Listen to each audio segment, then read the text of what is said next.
Good afternoon, Multiverse, and welcome to MNW Warzone. It is the go-home show before Ragnarok next week, and we have action coming out of our ears for today's adventure. But first, let me announce my co-hosts. Ladies and gentlemen, with me as always is Pete McPherson. Hello. And returning with a doctor's note, Michael Montoya. Yeah, they pulled my contract. I had to come back. They made me come.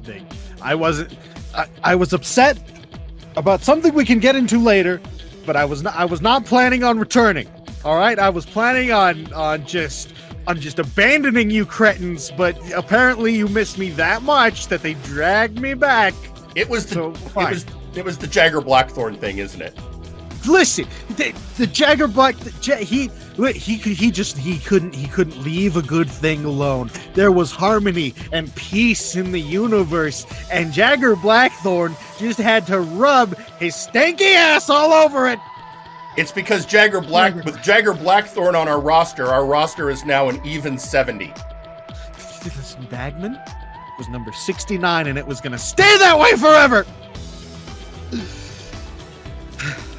Well, anyway, folks, be that as it may, we have a lot of action. But first, you know what, Michael, to welcome you home, we're going to hear from an old friend who has something to say after we determined who would be facing Samjax at Multivania. Ladies and gentlemen, may I present to you Mr.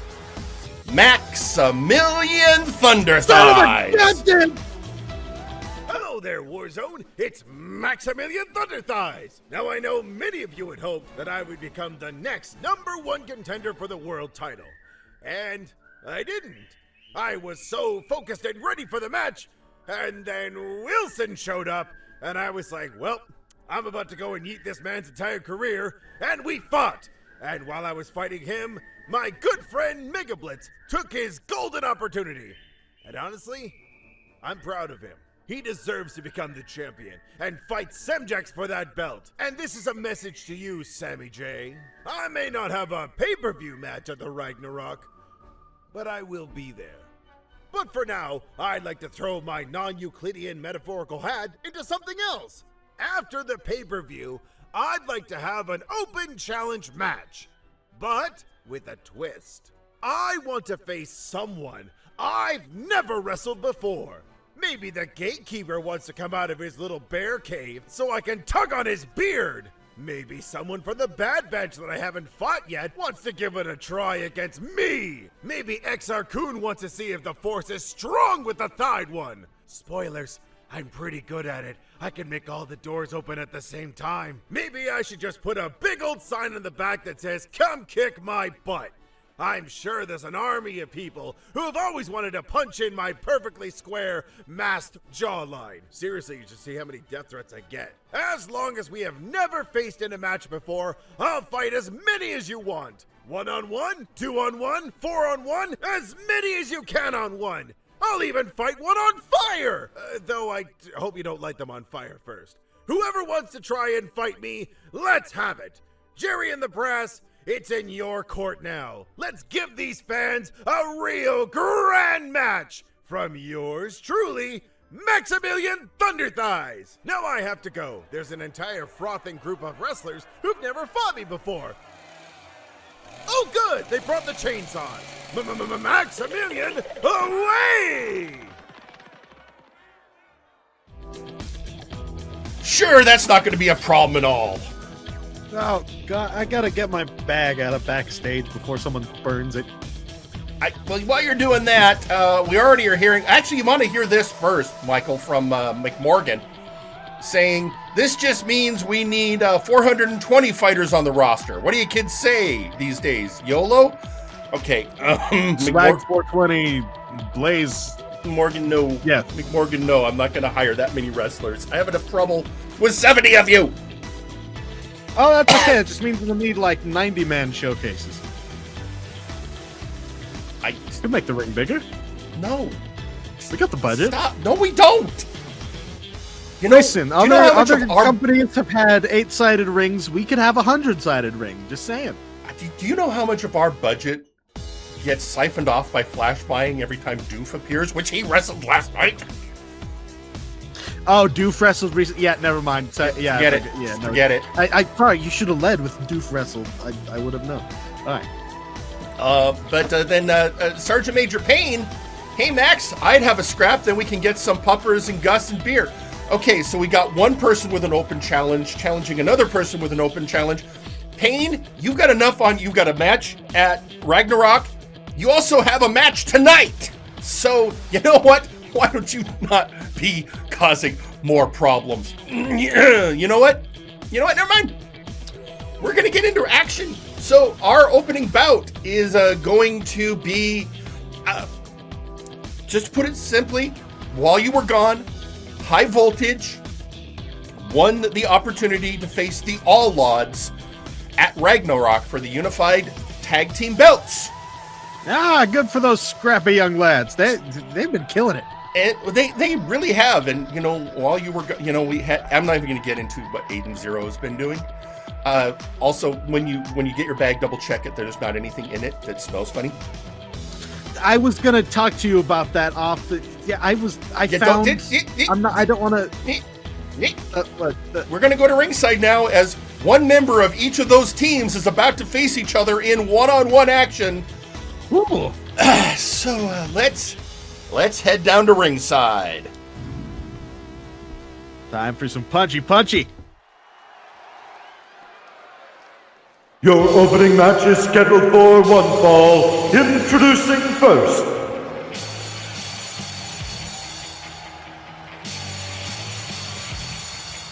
One half of the tag team champions, Sasquatch wins. And I got my Squatch roast right here. Same here. Squatch roast, cold brew right here. Nitro cold brew going. I'm excited to be back, and I'm excited that my first match back calling is going to be Sasquatch Wing. I mean, everyone loves the Squatch. You know what? Even I love the Squatch. Yeah. I don't like being around him in the same room because I get uncomfortable and it smells like old wood. But I digress. It's sandalwood. It's a nice scent.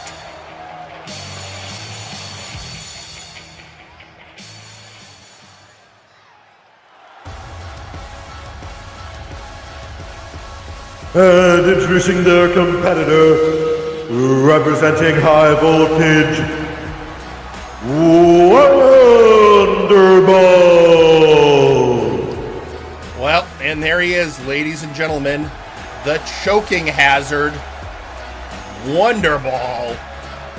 That look on his face, it looks like a man who just got done beating the crap out of Daniel LaRusso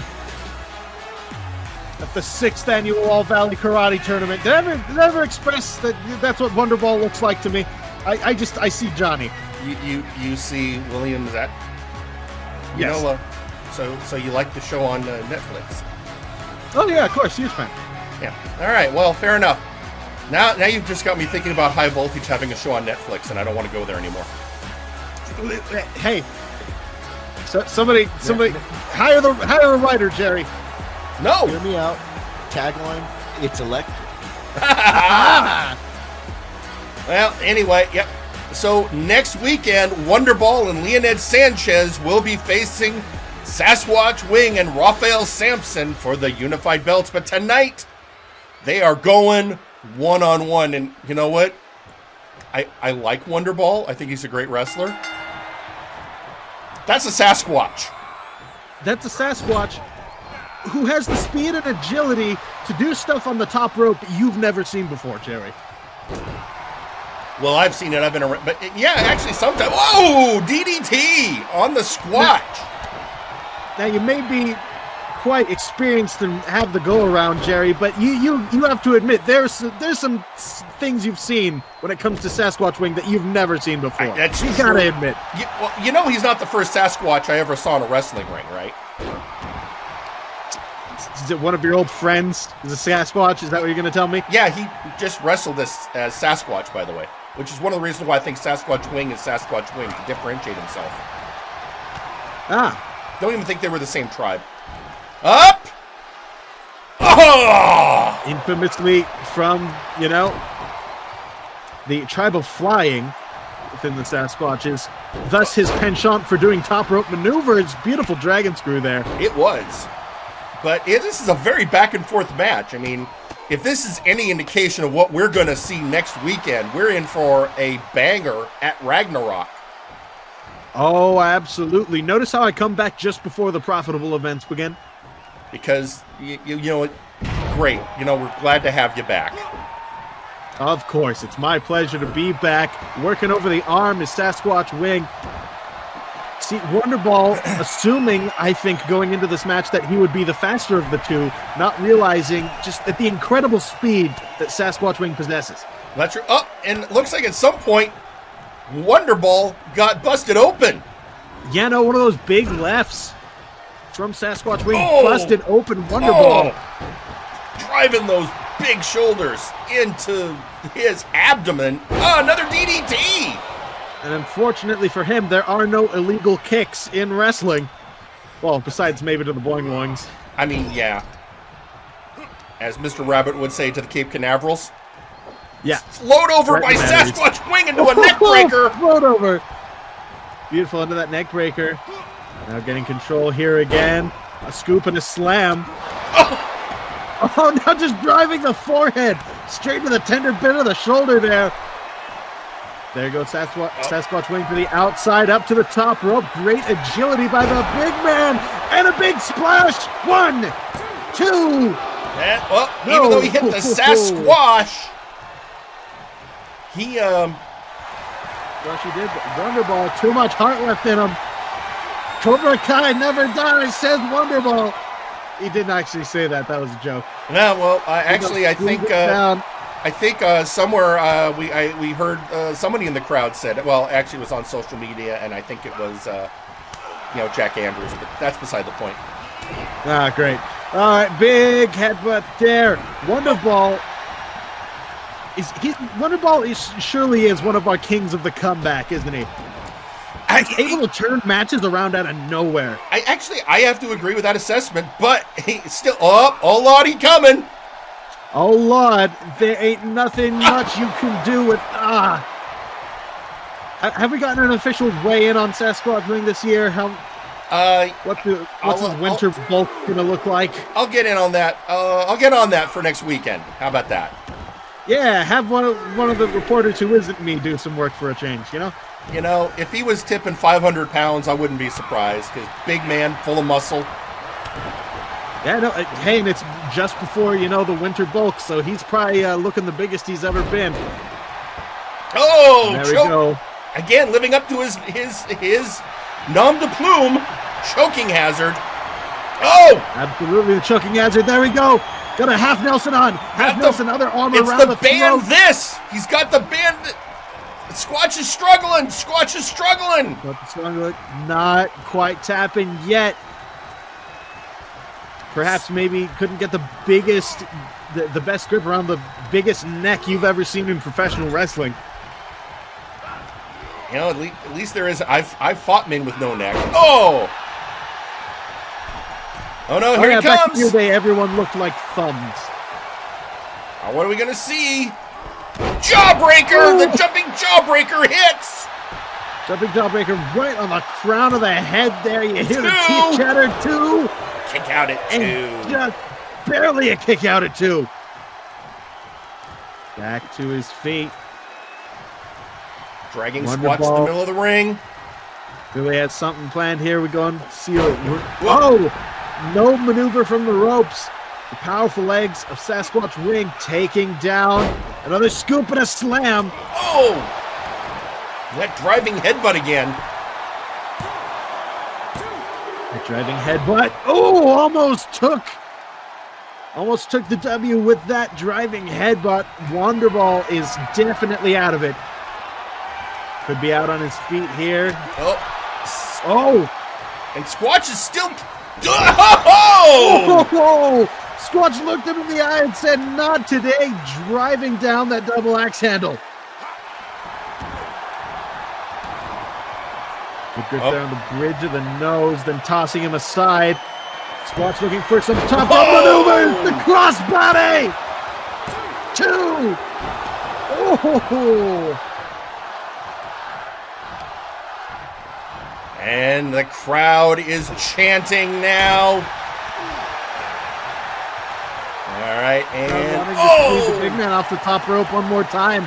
Maybe we'll get to see that in this matchup, but who knows? Military press.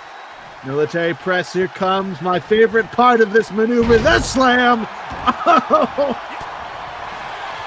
Wonderball taking that, landing on his arms. That could either save you or completely ruin your offense. He's going for it again. Ban this. Locked in. The ban miss. That's pretty close to the rope, though. Let's see, Squatch. Is he gonna not tapping, refusing to tap? Wonderball has to let go. Going for now, just basic pin. Hooking the leg. That neck, the shoulder area of the Squatch is too strong. Wonderball beginning to ask himself, what's it going to take? Well, with a veteran like Squatch, it's going to take every last drop you got. Oh!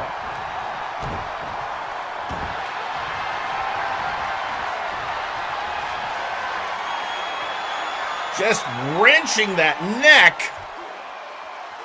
Yeah, I know that ban this probably has Squatch in a mood. That is a neck crank mainly rather than just a choke. It's putting pressure on the vertebra.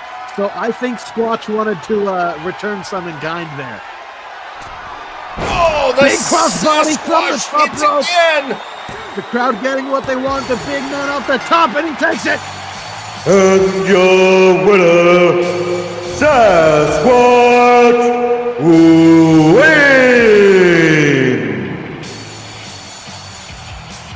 And there you have it. Victory. And, whoa, what's this? All right. Gonna get a show of respect here. Game, 8-0 might have spit at him, but at least Wonderball has the good manners to congratulate his opponents. Probably he was saying, see you next week at the pay-per-view.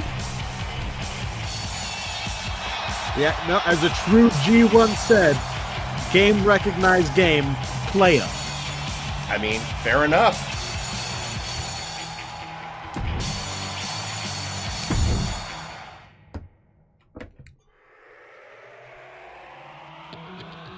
Well, so there we are, folks. We are off, and we are, as they say, running. Absolutely. Seems like we got a great lineup for you this week. Oh, yeah.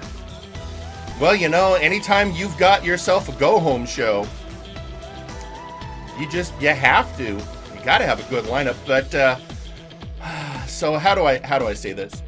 We have so much going on. There is so much contention right now. And one of the areas of the greatest contention is the Warpgate Hardcore Championship. Because you have both R. Sawyer and the Janitor both looking for their, Grand Slam or Clean Sweep challenges, and both have decided to go after the Warpgate Hardcore Championship. And Suplex Sam, I think Sam doesn't appreciate being the person they have both decided to target to go for their first belt. So he's been ducking them. And as I would if I were a champion of that stature, and people who are just that low down on the ladder trying to do something as audacious as they're doing, I agree with Sam and what he's doing right now. It's ridiculous. I wouldn't put up with it either. I mean, yeah, but So we got some things to hear from. First, let's hear from one of those two competitors. Ladies and gentlemen, R.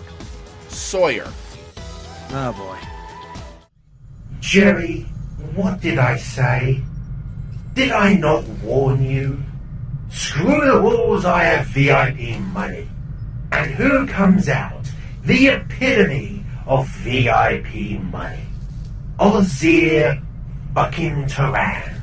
So, we've established that Suplex Sam doesn't want to play by the rules. He thinks that by screwing the rules, he's going hardcore.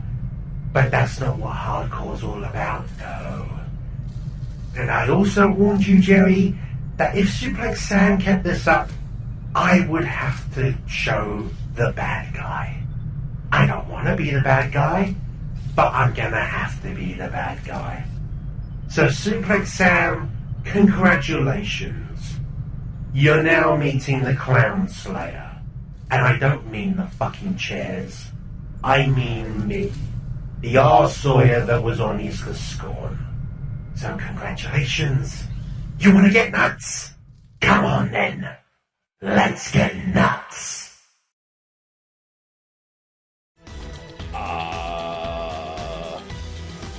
I am not comfortable with his phrasing. Yeah, let's go crazy. Bananas. You know, could have been other things. Very big fan of that one Prince song. Yeah, exactly. Exactly, yeah. Well, you know what? I think we're going to get some answers, though, because our Warpgate Hardcore Champion has asked for some mic time. So, let's head down to ringside. Oh boy, let's see what Suplex Sam has got to say.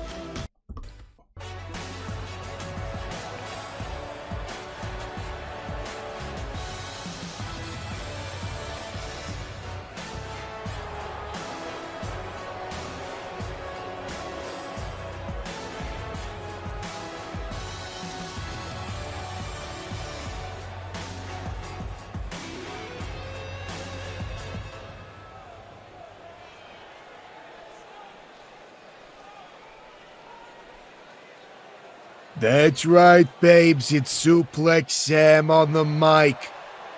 Your Warpgate Hardcore Champion, the end-all, be-all of professional wrestling, baby. That's right. And, well, I got something to say to two pricks in the back. First off, I ain't no clown, if that's what you're insinuating. And second off, you think you're the bad guy? You think you're gonna have to step out here and you're gonna have to do things that you regret? I am the Warpgate Hardcore Champ. And you don't think I'm hardcore because I say fuck the rules? Well, guess what? Fuck you, too. That's right in your face, I saw you, you limp dick butt. But, you know, I've been thinking about you. And I've been thinking about your little custodian friend and your stupid challenge, all right? You want a shot? Well, I have a little bit of an idea. How about we take this tag action? You're gonna fight me and one of my VIP brethren in the tag team match at Ragnarok. And if you win, I will vacate the title. I'll leave it alone. I'll drop it right at your feet. There you go. Decide amongst yourselves. But if you lose that tag match, well, then you can never challenge for it again.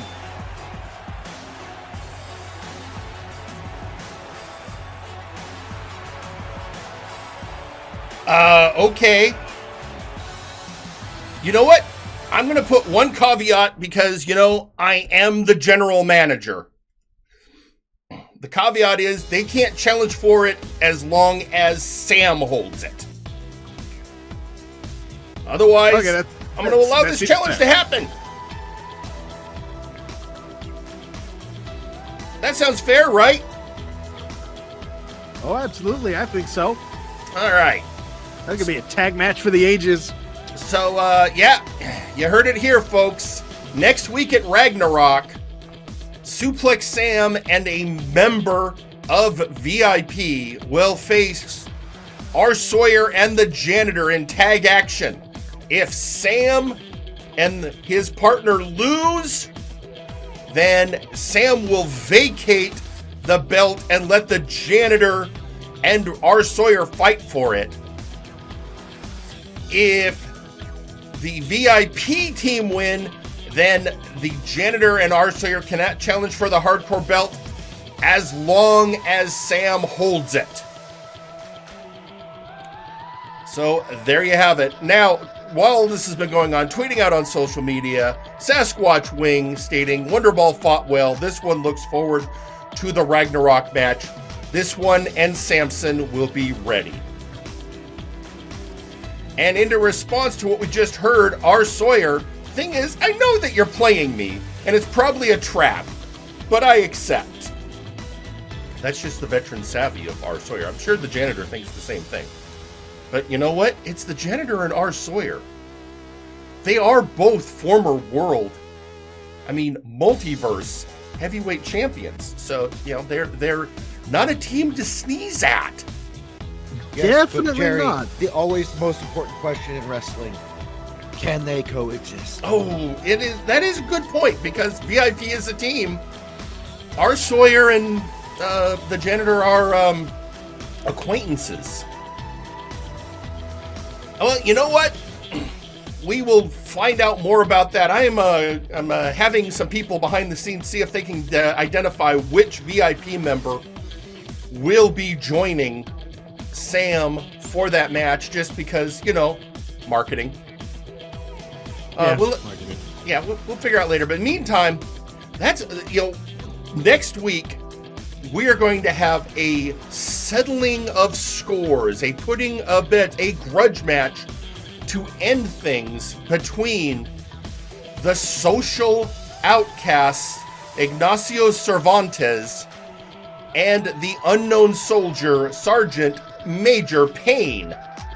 But to get ready for this match, we are about to see both men, but we're going to see them in tag team action, and that match is right now. Multi-man action coming at ya. The following is a tag match scheduled for one fall. Introducing first,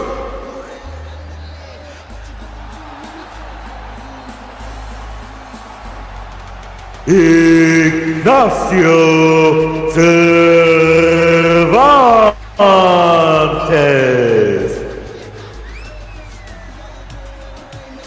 And there he is, ladies and gentlemen, the social outcast. Ignacio Made eye contact with me in catering today while eating an entire bowl of soup.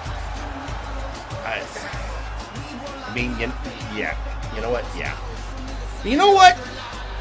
This will put to bed everything from the era of Cloud9, which apparently it's Ignacio just can't quite let go of the past, whereas, you know, the Sarge would like to. Yeah, it seems like he's definitely done and wanted to move on here. Yeah. But And introducing their tag team partner,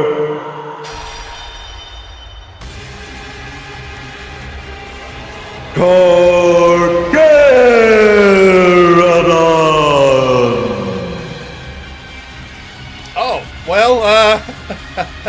oh, here's who he picked as his partner.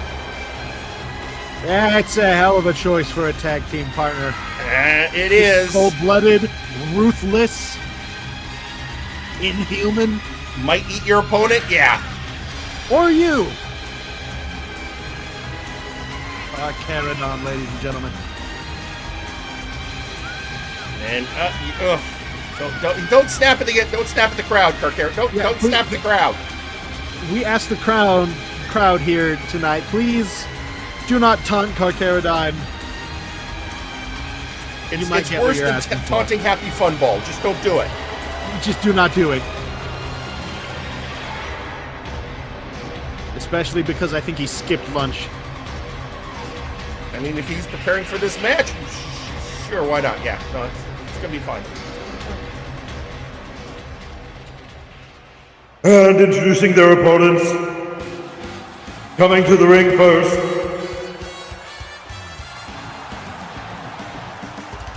Glacirus. All right, so who did Sarge find for his partner? He found the master of street lucha. The Street and the Sarge. Gonna be mixing it up tag team style. I mean, you know what? Glacirus, if I was going after someone cold-blooded, I'd pick Glacirus. You know, especially, someone who's a cold, calculated predator like Carcharodon might be baffled by some of the moves a man like Glacirus can pull off. Again, we're talking about a longtime veteran, a skilled luchador, inaugural Trios champion.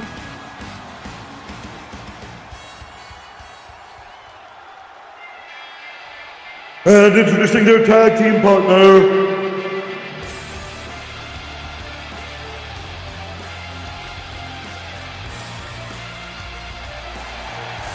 Sergeant Major Payne. And there he is. Sergeant, my sergeant. Folks, the unknown soldier, Sergeant Major Payne. Oh, my good sergeant. You got to admire a man who wears a mask over a mask. Yeah, it's just, plenty of masks going on. He is masked to the nines. He's doing what people should have done during Coachella.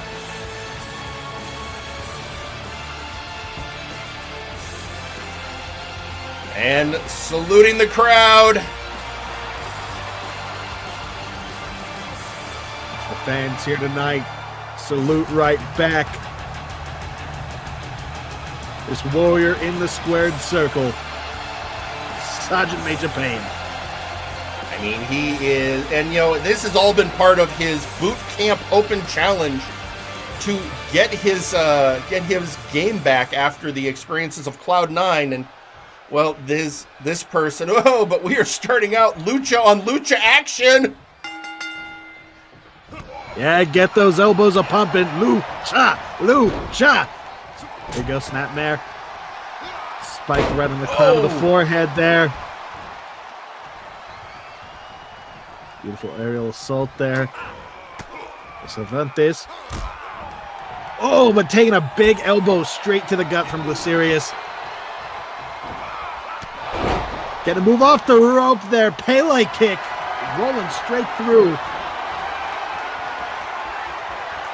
Oh, going up for, all right, a tequila sunrise right off the bat. Straight off the bat, but turning his shoulders, getting his hips up. There we go. Countered out of it. Cervantes. Whoa! Standing Spanish fly. Carcharodon spots the threat, breaks it up. Yep. Ref is telling him to get out of the ring. He's not moving. Oh, he slammed Carcharodon into the ref. Straight into the ref. Now they're mixing it up. And then for a moment, I think that Glacirus forgot that Carcharodon wasn't the legal man and gets hit by, well, the social outcast. Leg sweep by the social outcast indeed. Good tag team wrestling there. You can't let yourself get distracted. Up, going across town. All right. I'll give him. That was a good choice. Indeed, was a great choice here. Oh, Beautiful acrobat. Oh my God! From the top rope. Switched it into a DDT. Oh, faked him out! Incredible. And another one. Ignacio focusing on the head here of Glacirus. Head and neck just planting him. But now Glacirus getting some offense back. Great reversal there. Plants him to his own reverse grip DDT. And a kick to the gut. And now here comes Sarge. The Sergeant Major.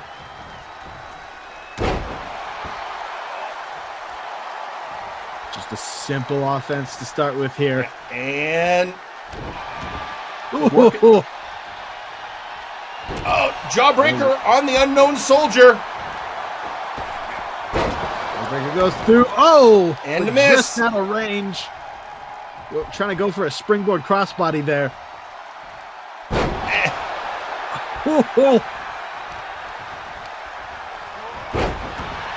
The problem with What a it here move is there. they used to be a team when they were both in Cloud 9. So Sergeant Payne and Cervantes both know each other so well. They know each other. They know each other's movesets, their temperaments. Though perhaps the new thing that might give, Sergeant Major Payne an edge here is that he has a new lease, a new outlook, and Ignacio seems to be stuck in the ways of old, if I had to put it some way.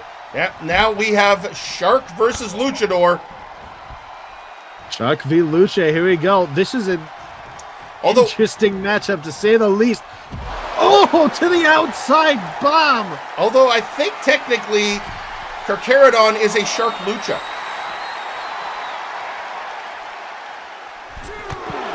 Lucha Nice! Sharks. Oh, That was good. my God! You had Glacirus telling Sergeant Payne to get out of the way. Yeah, getting him out of the way.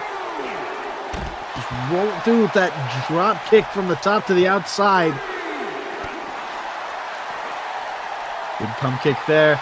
Ref counting the 3. Oh! There we go. Big code red there and a stump puller. Now you're just seeing the veteran experience of Glacirus coming into play. It's this wild flurry of offense that is nothing but ridiculous. Snake eyes onto the apron. And back into the ring at the 8 count. Good timing and bringing in Payne. Playing that tag team game and playing it well. Sergeant Major Payne. Laying in the boot leather. Big forearm strike there, but able to dodge a reverse. Float over by Carcharodon. Oh, got that hanging neck breaker in there. And now just laying in the boot leather once again. And a Pele kick. I'd say that was a Pele kick with authority. Oh, Quite a bit of authority. There you go, that Arihara moonsault.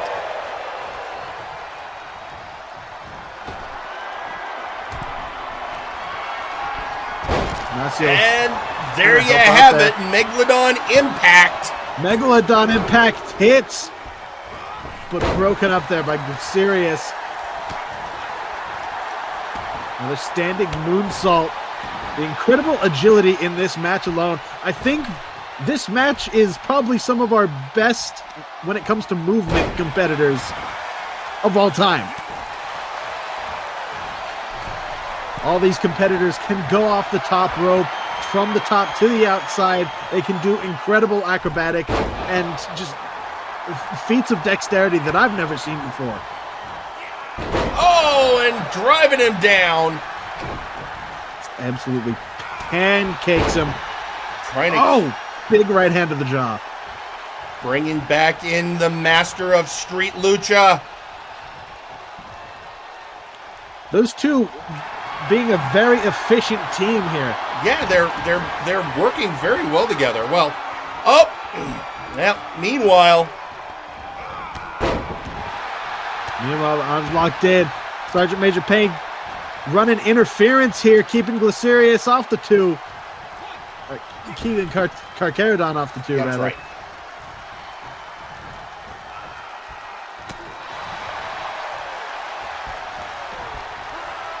Oh, just reversal on reversal. Let's, I think we focus so much on what a socially awkward person Ignacio is, we forget what a skilled luchador. It's because all of his smoothness, all of that, all of those human abilities have gone into just how smooth his wrestling is. Oh! Ooh! Almost hitting. That was just not quite lined up correctly for that Pele kick. That was incredibly impressive, even though it missed.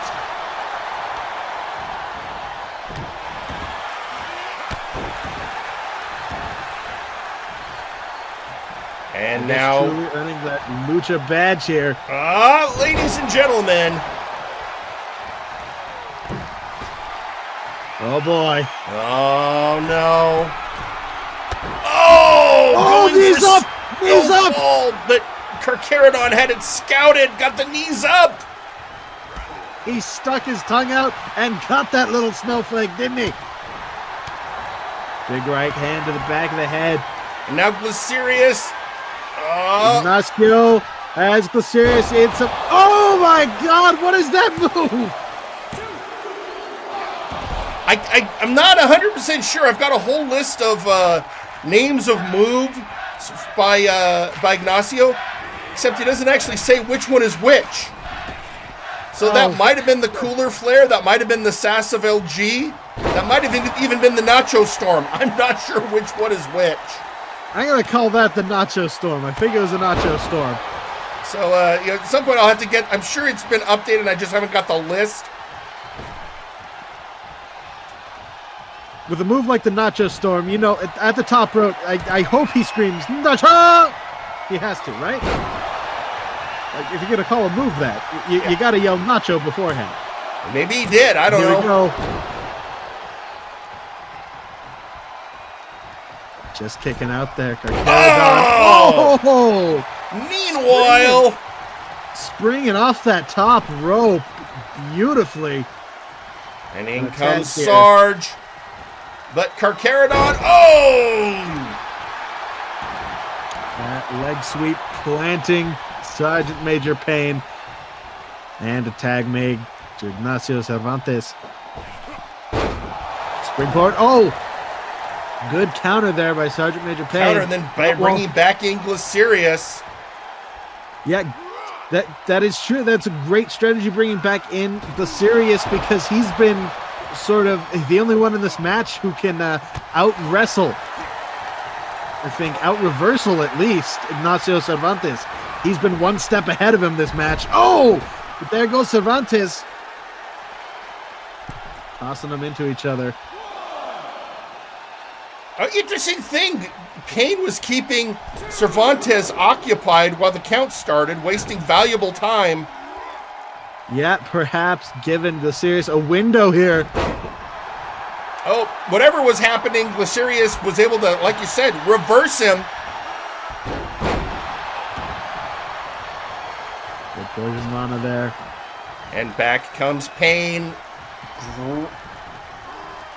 Oh, beautiful DDT by Cervantes.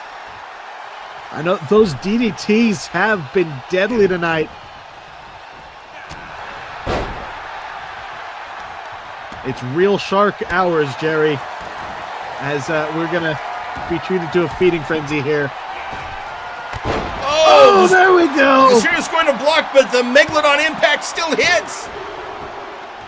Fortunately, Glacirus was in position to break up the pin.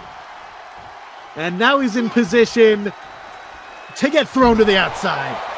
Ooh, that's a long way to go. Carcharodon going back up top. And one more Megalodon impact. 1, 2, this has got to be it. No! No! The resiliency of the unknown soldier. So bringing in his old partner. Oh! Nobody home. Oh, and that was the howitzer. That was the howitzer, that supercharged super kick from Sergeant Major Payne. Throwing out Carcharodon. Now what are we going to get, ladies and gentlemen? The right hand reversed. Kick to the leg. Ignacio trying to turn this around. DDT! What an incredible matchup here. Going for the pin. But you forget who's right there. This is tag partner realizing he had the stamina left in him to kick out. Rake in the eyes. Here. But never mind, ladies and gentlemen, here it comes! Blitzkrieg! Blitzkrieg hits. It connects. 2, 3. And your winners, Sergeant Major Payne and Glacirus.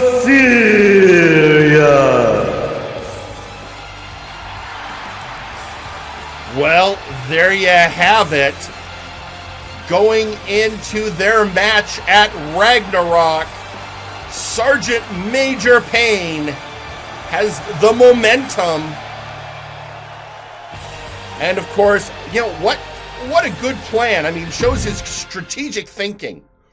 Looking at Ignacio's skill set and going, who could counter Ignacio the best?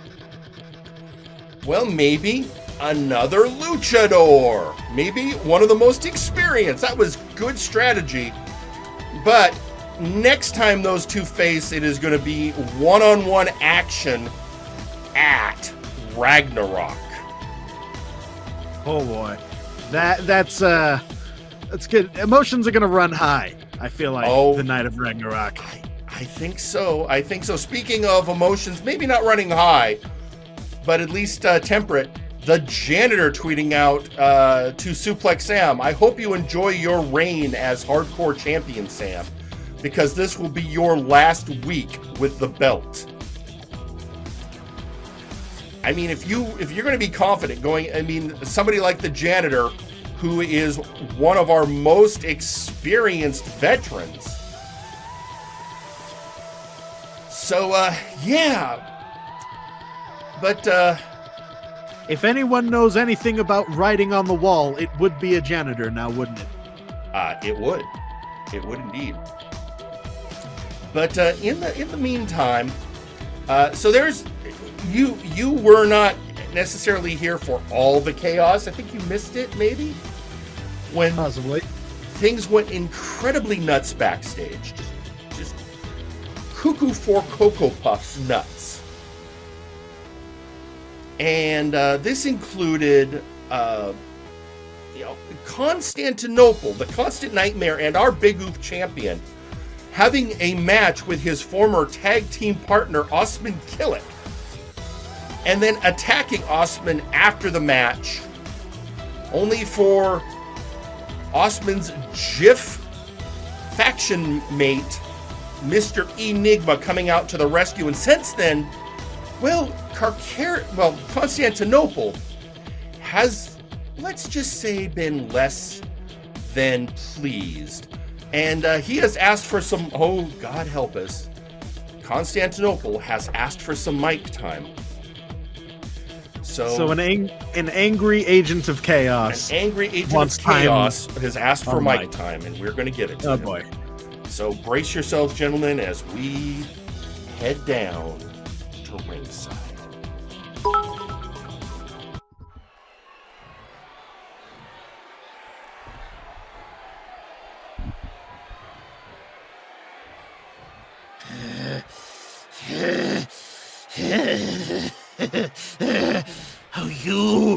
None of you have the capacity, the ability to understand the amount of rage, the amount of anger, the amount of hatred and boiling chaotic energy that courses through me at this very moment. You don't understand. You couldn't.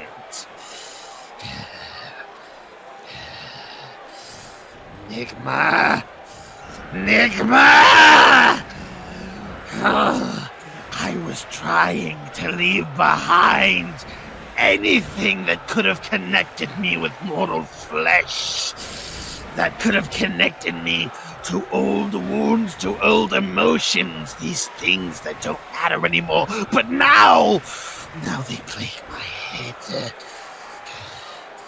Now they're stuck there. They're stuck there and they won't go away, and it's because of you, Nigma.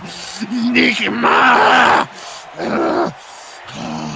Oh, how I wish I could tear you apart and destroy you bit by bit, inside and out.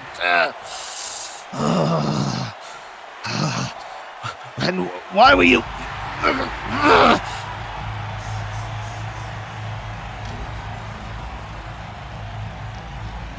Well, maybe he's going to get a chance. Here comes Mr. Nigma. This is going to be interesting. Mr. Igning, he, as far as generally doesn't talk a lot. I think spoken once? Once. In the whole time he has been with the company, he has spoken once. Not a few words. Very few. Hell, his paycheck goes to an LLC. We don't even know his real name. But I guess we're going to hear something now. Now that's just good business. I mean, fair.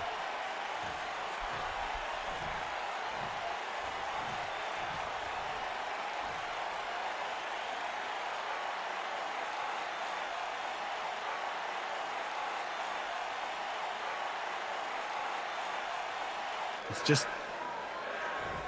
Nigma! Say something. What is it? What do you... You think I'm stupid, don't you? You think I don't know why you came out and ruined my moment to be free of the flesh? You think I don't know? You think I'm stupid, that's it. You doubt my prowess.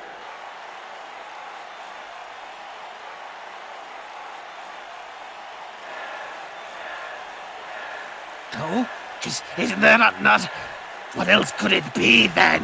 What else could it be, then? Tell me, Nigma! Don't just stand there, look me in the eye, and tell me why you did what you did. Why you ruined my perfect storm. Tell me! Tell me now.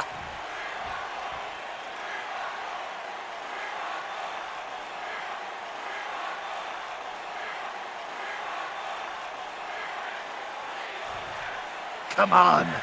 I know why you did this. You did this for Kirik. You did this for my brother, didn't you? It was him. He put you up to this. He knew, and you both conspired to ruin my night and rain on my parade. You insolent creatures of flesh, the both of you will be flayed. You talk too much.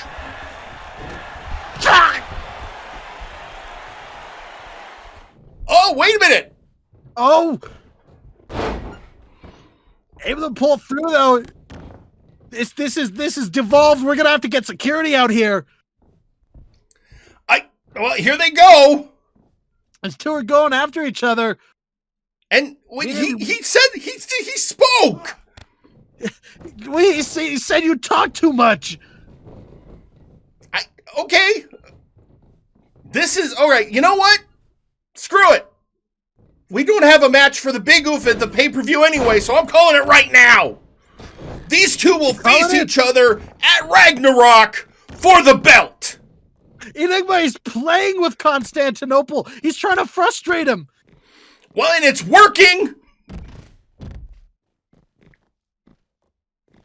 Enigma came out here to do nothing but piss off Constantinople and get himself a match, and it looks like he has.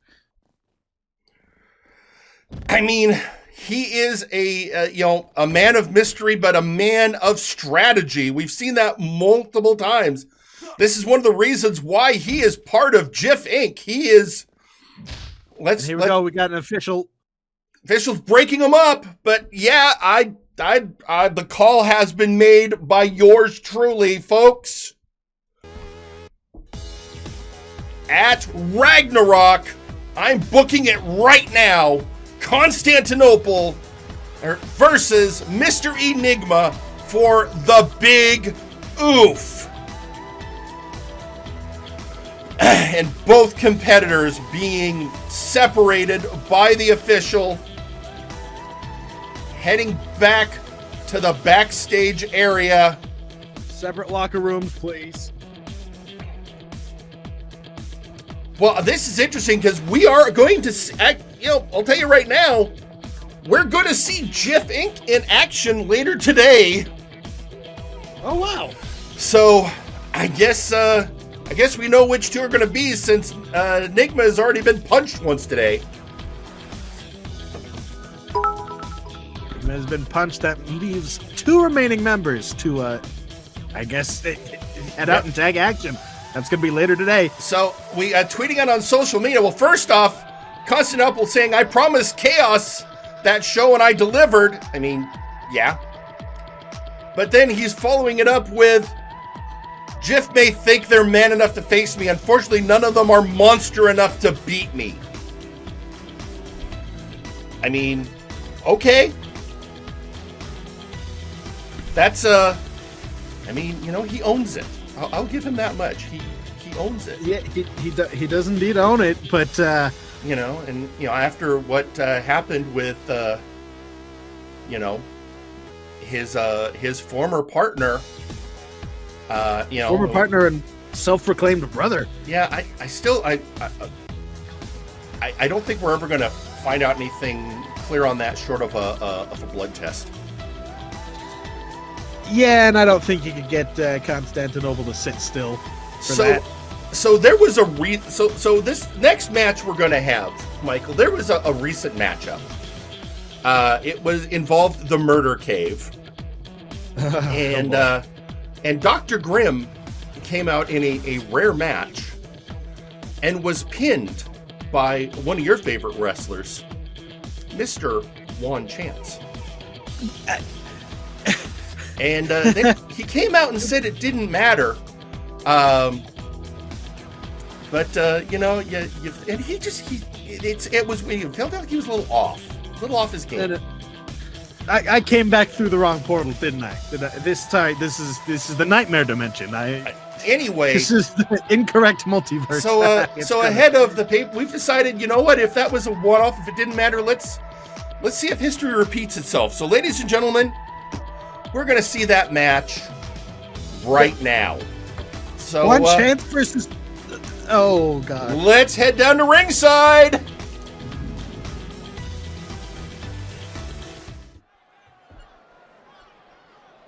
The following match is scheduled for one fall. Introducing first, One Chance. So here he comes, One Chance. Always looking for that next opportunity, for that one more chance. How many chances are we going to give him? I mean, he always seems to earn new ones. And, he did pin Dr. Grimm. I mean, but let's see if I refuse to believe that was anything less than a fluke. Well, we're about to find out, aren't we? We're about to see, One Chance die, hopefully. That's what I'm hoping for, at least. Because his opponent is Dr. Grimm. Well, Dr. Grimm is still, one could argue he's still recovering after what happened to him at Multimania.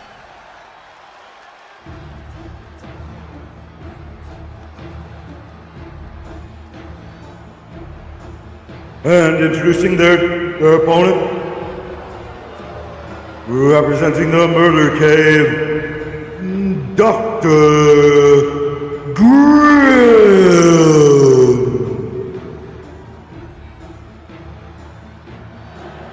The less kind, more malevolent of the two mad scientists here in the multiverse, here in the Nexus. Yeah, I'm sure all of that's true. In fact, I know it's all true. And, we've got, there are multiversal stabilizers throughout the arena, thanks to to the good doctor. And, yeah, it's just... But there's certain, you know, I've been looking, and it's like, you can tell Grimm isn't, I mean, for one thing, he seems, does he look taller to you? You don't think he had some work done, do you? I mean, that and I also think there might have been some facial damage. Doesn't quite look the same. And like I said, this could all be, I mean, Dr. Caliban obviously had to do major work. I mean, at Multiverse, he did report that Dr. Grimm was in pieces when he found him. And although we know that there's no one better at stitching someone back together than Dr. Caliban, you know, recovery time is recovery time. And they're two mad scientists. You don't think either of them maybe had the mind to put in some upgrades? I don't know. Well, we're about to find out anyway. Now, there we go, and we're off. We're off. Go behind immediately into a release German suplex there. Grimm immediately taking control, as he should. The terrifying man he is. Oh! Just bringing that fist down. Now driving the knee. Oh! Yeah, just this slow and steady stream of violence coming from Dr. Grimm. Well, but a DDT by Juan. And now the lucha gonna fly. Oh, flying elbow connects. But reversed by Grimm. Bringing that leg up, solid kick to the temple there. Collar and elbow tie up. Whipped into the corner here. Bringing up the elbow is Grimm. Juan trying to get some striking in here, some offense, but oh boy. There's definitely a bit of a size discrepancy in this match. A little bit, but like I say, is it just, I swear Grimm looks taller. He does indeed look a little bit taller than he... Well, you know, it's interesting. You know, now that I think about it, when the Creation first joined on Flashbang, he was only, I think, 6'6". And then Dr. Caliban did some upgrades to make him what he is today. The monster. I mean, tall. So, you know, maybe Dr. Caliban just thinks people need to be taller. I suppose so. I don't know. Caliban likes him tall. I mean, you have to keep an eye if anything ever happens with Thunderbolt or Sandman. But in the meantime... Oh! Letting gravity do the work there, laying in the knuckles. Good whip into the corner. And here he comes. Oh, and oh, right on that arm. Knee to the face. Dr. Grimm not happy. Yeah, Juan working on that flesh and blood arm, but that's not enough to shut down the offense of one Dr. Grimm. Bringing him up. Knee to the face.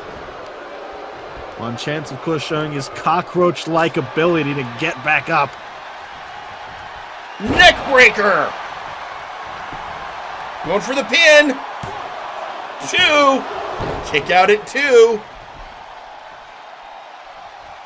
1 going up to Brett's rope and dropping the leg. Good job from the top there. Nicely planted. That was the lucha leg, by the way. That move actually has a name. Well, the lucha leg connected, and I'm flabbergasted that Juan is getting in this much offense.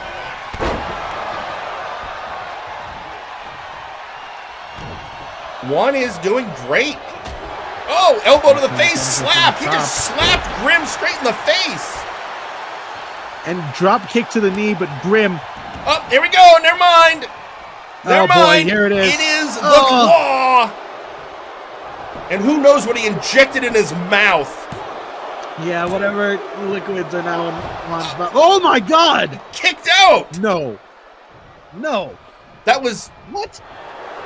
the Espada. We mentioned, Grimm got out of the Espada, and now he's going for the quarantine. He's got Juan locked in the quarantine. This is it. Good job, Juan. You did great. Wow, Juan broke out of the quarantine. I cannot believe this.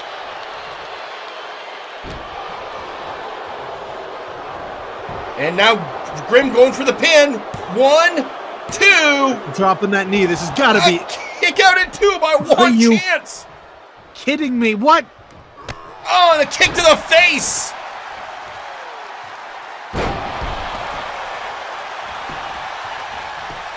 Another leg 1, drop. 2. Kick out at 2 by Grimm. Juan can't believe it.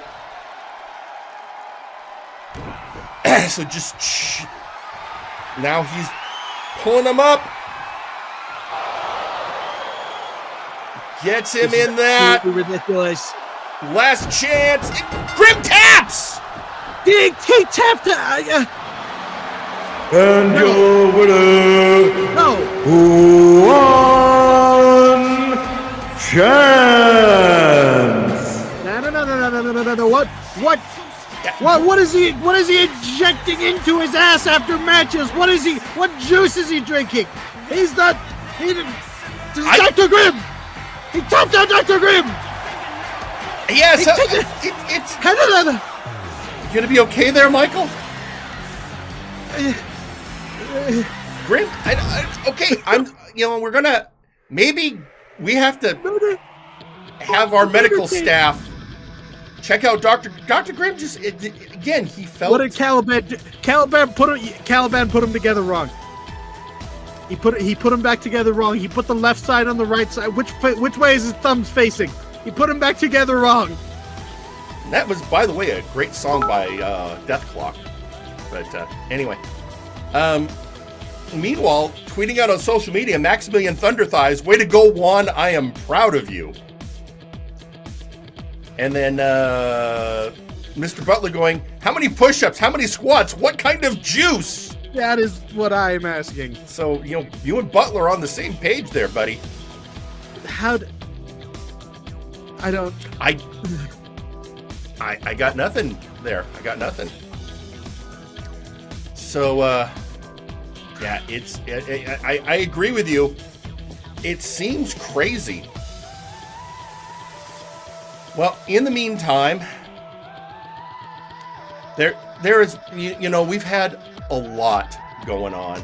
Oh, wait a minute. Before we get to what I was about to say, it is Juan himself going, the good doctor had his one chance against me. Who's next? So, it's got to be some sort of. It's got to be a fluke. You know what? Or you know what? Juan's on a roll. Let's, we're gonna have to see what his next one's gonna be like. But in the meantime, one of the things that's been going on, of course, you had Jean Tristan, who had that undefeated streak that was unceremoniously broken by one Injustice Jake.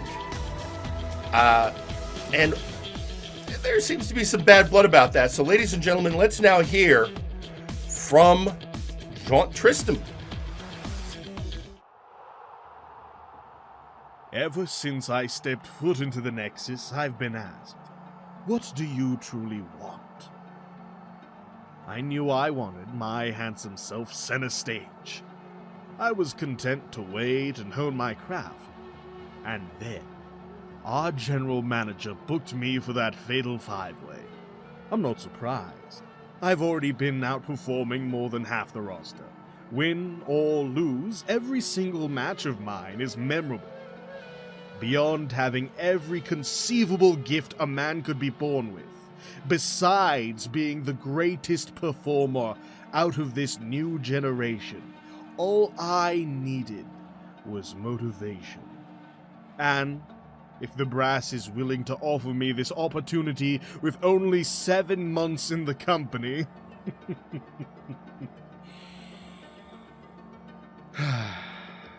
It set a fire under my skin.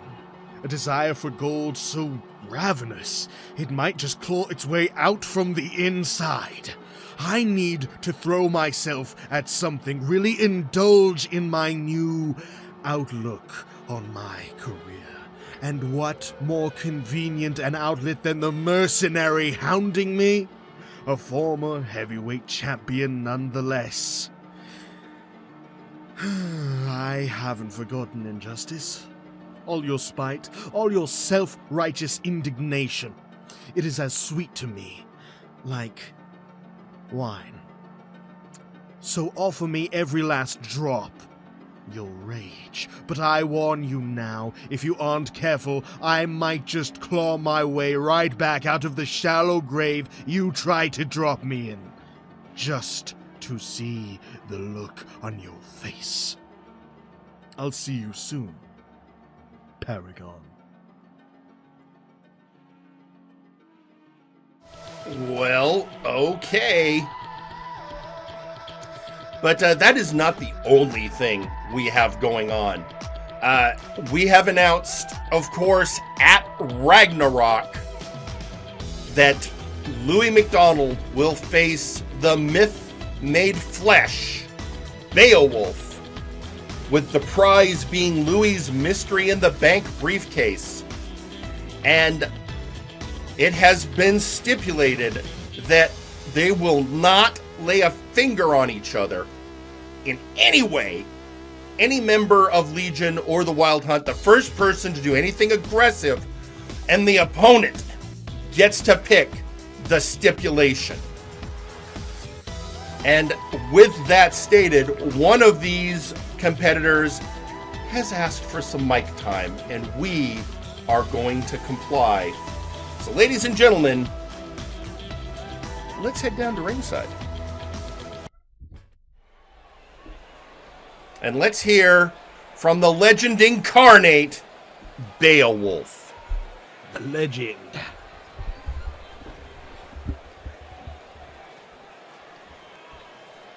All right, let's just get this out in the open, Louis. I know how this is going to go. You and you're strutting around and saying how great you are. I think a lot of people remember a time when you might have been great. What was that again? You were one of those guys? And I think your finisher was called that move? Yeah, that was when you were great, Louis, when you were partnered with a certain cyberpunk prodigy. And it's just all sort of been meandering and mishmash after you decided to go into business for yourself. So let's not kid ourselves, Louis. We know how this is going to end. You are a human sack of trash, and I am the legend returned. So I think we both know this is going to end one way, with me walking out with that briefcase. And there's not a damn thing you can do about it. Okay, or Louis McDonald may have taken some exception to Beowulf's words. Oh boy. You gotta remember, both these parties agreed to no physicality pending that stipulation choice. I mean, that's right. I mean, if first person to lay hands and the other side gets to pick the stipulation.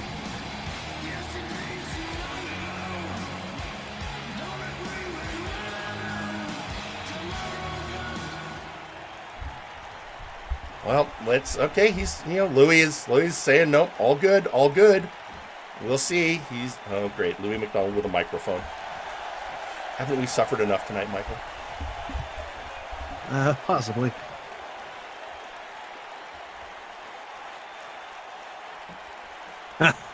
I'm cool, man. I'm cool. You know, you can come out here and try to play the game and piss me off as much as you like, but it's not gonna work. I've seen too much, done too much. I've had everyone at my throat since day one, and you think you can upset me by bringing up the past? No. Oh, that's right, because you are so evolved. You know, I've been around a long time. I've actually seen evolution in action. And I've also seen it kind of backslide a couple times. Wasn't there a chimpanzee on this show before? I'm sure you and he had a lot to talk about. Certainly more than any words that you're spewing out right now. You should just give up the ghost. And hey, yeah, maybe that legend status belongs to someone else at this point. Seeing as, you know, you like to sit around and talk rather than, I don't know, put your fists where your mouth is, huh? Talking, I don't do that a lot. You know, this is maybe my 4th, 5th promo period since I joined the company. I let my actions speak for me. And my actions mean something. Whereas you sold everyone out to the Inquisition and didn't get anything for it, really, did you? Well, actions like putting on a mask, calling yourself a legend, and barely crawling your way into the public eye. Oh yeah, because that's so legendary, right? Barely squeaking by, barely putting in enough effort. I have everyone after me 24/7. And you think you're a legend because you've had 1 or 2 hard matches. No, I'm a legend because I've actually affected history. There have literally been ballads written about me. There are entire college courses based around my stories. So, I'm good. Whereas you, people are after you. I mean, only if you got something interesting like that briefcase. But everyone knows you're yesterday's news. All your stories and legends told across libraries to 3-year-olds everywhere to put them to sleep. You're gonna question my career, the notches I have on my belt. Well, kid, maybe you should count them again. Because I guarantee you have less than half as much. Your career? Dude.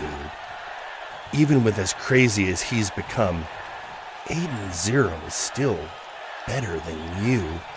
And his team is going to be legendary long before Legion is. So, yeah, those notches, really impressive, pal. Got anything else? Oh, I think that one was it! Wait a minute! Louis! No, I think that was the last straw. Louis! Camel's back broken. Well, and Louis broke the piece. So Beowulf. Wait a minute, I'm getting a text. It's coming from McMorgan. And he has said, "We'll take an iron cage match. Thanks, Jerry." Stipulation chosen, but this could that have been a mistake for Beowulf? Though, look at these strikes. I think this was a plan by Beowulf that worked perfectly. You know, I made the rules. Such piss and vinegar in a punch in my life as the one Louis delivered. I'm going to have to get some clarification what an iron cage match is. But, you know, I'll do that after the show. In the meantime, you know, these two are going to face each other at Ragnarok, now in a cage, because Louis couldn't stay tranquilo.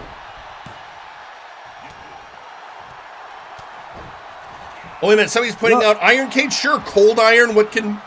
You know, you're right. No fey fuckery. Good job. Well played, Beowulf.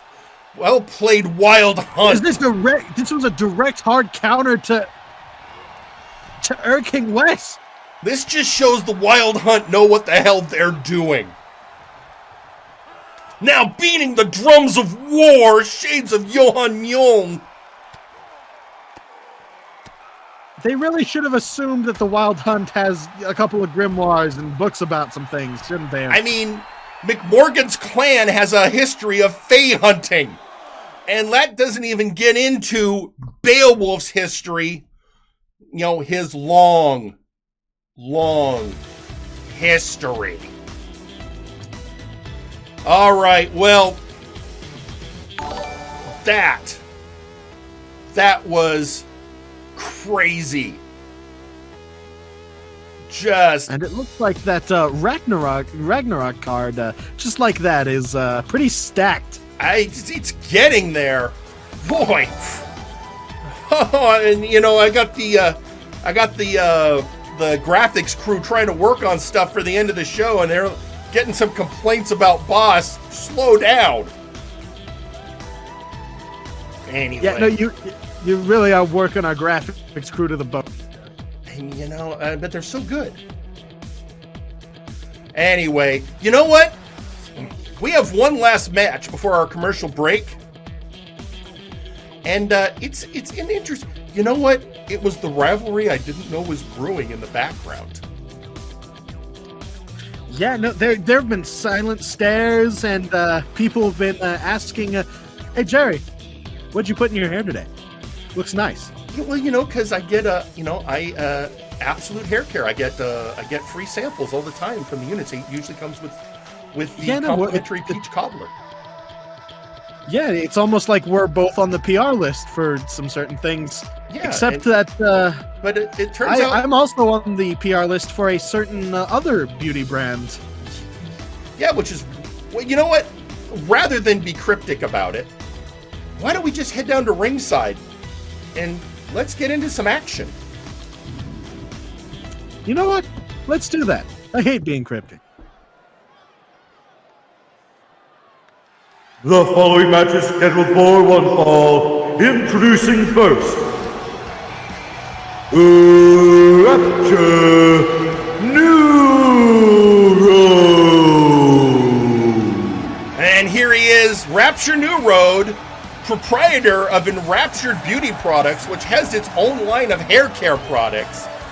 And Tiefling y los dos, everyone's favorite. Well, second favorite, Tiefling. But yeah, Rapture is apparently been silently seething over the fact that while he has a fine line of hair care products, that Absolute Hair Care seems to be the one that gets all the praise. And so apparently there have been increasingly tension in the locker room over that. So we're going to settle it like wrestlers in the ring. And I think I absolutely know who's coming out next. And introducing their opponent, representing the Absolute units, Absolute Washington. And then there's this guy. Look at that dude. Look at that quaff. The most glorious quaff this side of, well, known reality, I'd say. I mean, that is hair that has been known to defy actual physics.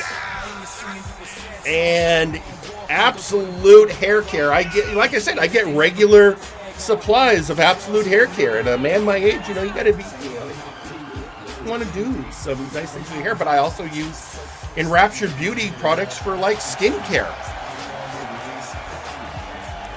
But apparently Rapture Newroad says that their hair care products are their least selling because it's where they have the most competition. So yeah. Yeah, no, it looks like we're going to have a little bit of a battle of some business moguls here. Yep. And they're off. I did tell them one thing, and I made this very clear. No matter what happens, I will not allow them to have a hair versus hair match. Oh, come on, Jerry. No, I will not risk that do. Look, the last time we had a match where hair was on the line, you know what happened? Wilson. What? Listen, this is completely different, all right? This could be, this could be the battle of the Aurillionaires, if you know what I mean.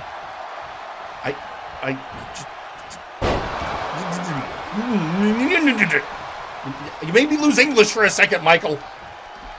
Well, at least they're going for a Colorado tie-up. Now Washington stomping on the back of the head of everyone's second favorite tiefling. And Rapture. Good sweep of the leg there. Oh, kick to the back. Rapture, of course. Veteran savvy and stellar dexterity. Rapture, who, as he likes to be known, he wants to be known as the enrapturing one.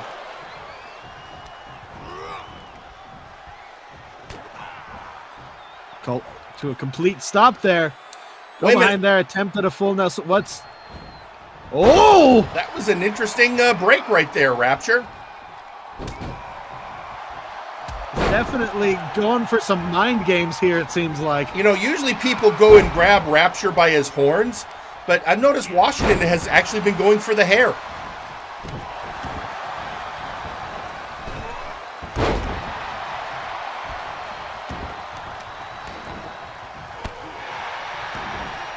So, yeah. And, he's going up top. What are we going to see? Oh, just driving the knee into the shoulder across the chest.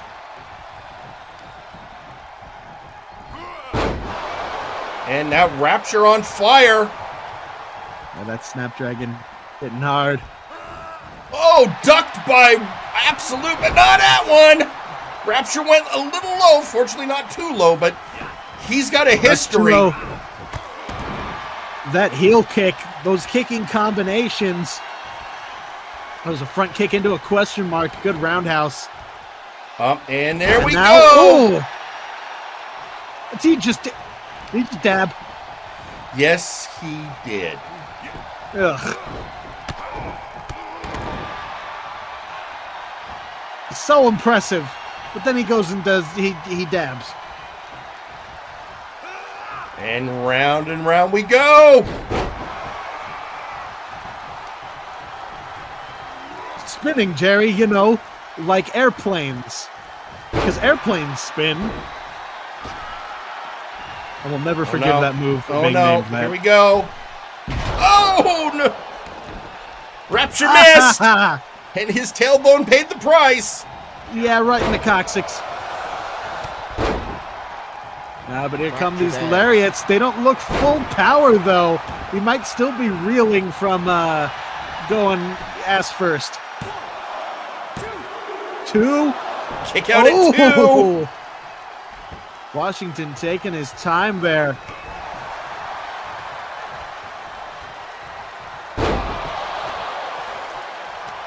And once again, dropping him on his lower back. Seems Washington noticed that. And now he's working on the middle of the body there. Oh, my God! He whipped that kick straight into the lower back, Jerry. Well, of course he did. He knows what he's doing. He's capitalizing on that fresh injury. I mean, Absolute Washington doesn't do a lot of singles action because of the Absolute units. But more than capable. All right. That frog splash hit with authority. Capable. Right over the pelvis. And your winner, Absolute Washington. If you notice what happened there, Jerry, he went in there and he just broke Rapture's entire ass. And Rapture takes the okay. Fair is fair. They've settled it like men in the ring, like you should. And Rapture is going to honor the tradition as one would expect. You always see wrestlers focus on body parts and try to capitalize on an injury. That's just never been the ass before now. Well,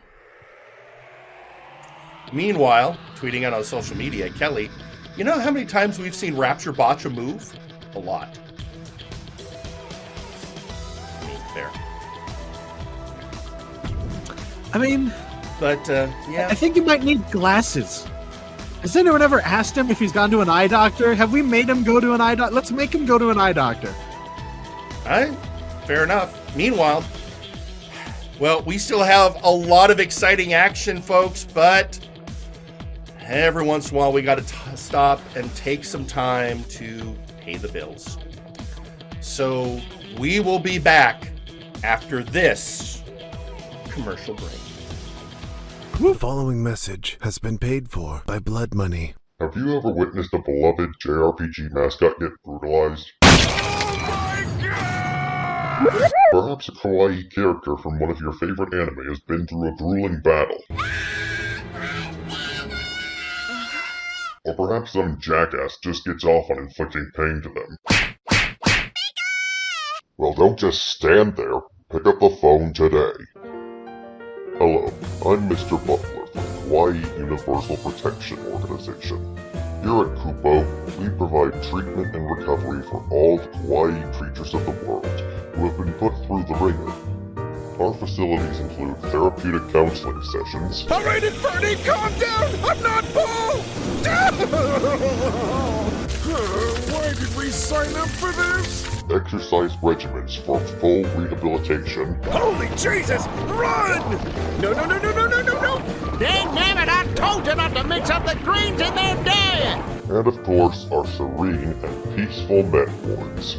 Oh, sweet unholy heaven, who let the Tonberries out of the secure way? Yes, indeed. We spare no expense to ensure the safe recovery of our beloved mascot patients. So don't delay. Call 555-KUPO today. That's 555-KUPO. The preceding message has been paid for by blood money. Only those with the right card and the right tastes are fortunate enough to be admitted to the Crimson Cabaret. It is where the most desired, most talented of souls entertain our exclusive club members. We offer 2 levels and live music, be it the voice of a starlet or the company of a charming server. We cater to all tastes, and we are sure to satisfy. So tell us, what is it that you desire? This is the grand opening of the Wild Fang Coffee. Here you can feel safe with your baristas trained in popping a cap in a dude while crafting the perfect cup of coffee. Each has spent 6 months in combat training and trained by Ramsey himself, the National Coffee Chief. They strive for perfection in every cup. And remember, Wild Fang Coffee. Come steal from us. We dare you. When you're the type of guy, a hot summer's end day, taking down every son of a gun that ever did you wrong, the first and last thing you ought to do is have that victory smoke. Make sure it's a Vin Smoke. Vin Smoke's Hunter Classics. They got a real kick. Each year, millions of people struggle due to poverty and lack of opportunity. For some, help arrives too late. Hello, I am Sir Uncle Dunk, and I'm here to talk about a group of people who have struggled more than most. The 1%. These wonderful people are a minority the world over and have been persecuted by governments and societies to the point where they're becoming an increasingly small part of our planet. We here at Uncle Corp aim to help those affected by business laws, OSHA regulations, and sweaty wrestlers in spandex. If you make a donation today at 1-800-GIMME-MONEY, we can end the suffering of the rich minority around the world. That's 1-800-GIMME-MONEY. Make your donation today. And we are back. And so, Michael. Yes, Jerry. Again, you've been missing a few things while you've been on sick leave. And yep, one of those is, so you know how when Todd Bagman, yes, Mr. Bagman, joined, that he was attacked by Seth Jackson because Seth thought he was an Eldritch Hat. Yes, he thought he was a hat creature. Yeah. Did you know that while you were gone, and there was just everyone was attacking everyone backstage, Seth went after Todd again? Oh boy. So a couple things have come from that. One, Todd Bagman has put out that he decided he can't go it alone. And he has made it known he is willing to join any faction. So he is going to get a chance tonight to preview for with one of our factions. Oh, really? Yeah, in fact, he is going to get a chance to do that in our main event. When he gets to take on Lachen to see if he can make his way into the International Combat Club. Oh, that's a mistake. But in the meantime, Seth needs to blow off some steam. So we're about to see Jif in tag team action. See, there you go. See, you gotta let him run around until he tires himself out. Then he'll get to work. You know, I've been telling you guys. Yeah. So with that, let's head down to ringside.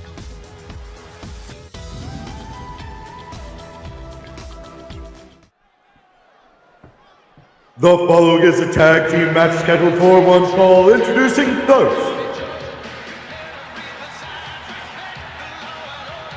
Jif Inc. There's another thing you probably missed while you were gone, Michael. Look at the evolution of Osman Killick's beard. I know it's shortened, but it still has that glorious multi-part mustache. It's impressive. It is absolutely gorgeous. And he uses absolute beard products. Oh, absolutely. But in the meantime, yep, Seth and Osman, they're, after all the craziness, like I said, we're going to get them to see if they can work it out of their system. These two have quite the interesting friendship. And introducing their opponents,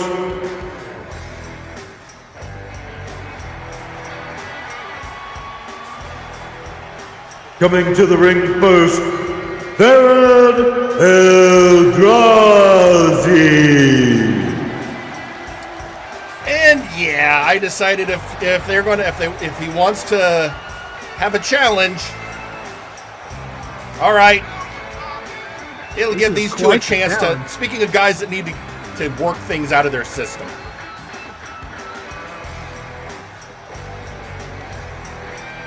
So you got people who, like living by a set of rules and regulations against the Outlaws. Yeah.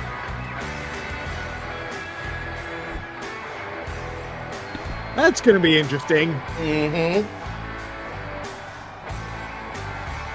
Jerry, I swear sometimes you were meant to be an evil genius. If only you had an accent of some kind. Nah, I just... And introducing their tag team partner, CJR Killers. They are the Outlaws.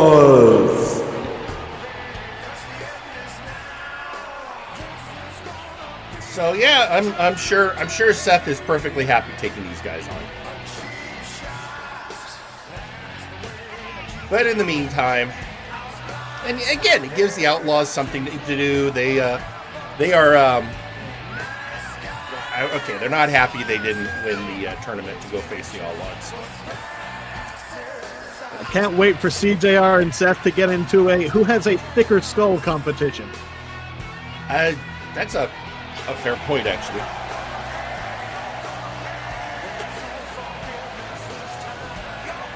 Got to be careful about stuff like that, Michael. The next thing Seth is going to wonder if he and CJ are related. You're the one who said you can't. Oh, jeez. All right. Nobody let him watch today's tape. Unless we want more chaos backstage. Well, we're going to start out with Osman Killick and Theron Eldrazi. Mr. Killick. Great flurry of offense to start us off. Yeah, I mean, he came very close in that Big Oof match with Constantinople.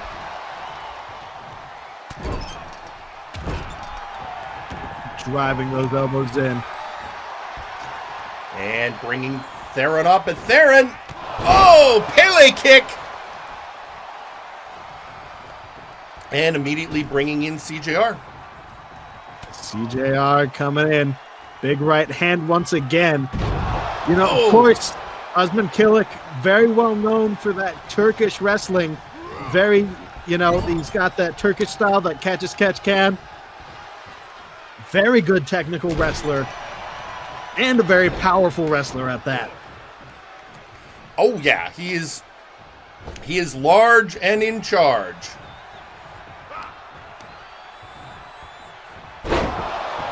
But then here comes, again, now there's that. Oh! Hey, you mentioned who had a thicker skull. He headbutt him. Yeah, big headbutt. And see, Jif Inc, of course, very cohesive tag team. These two have a very good tag relationship.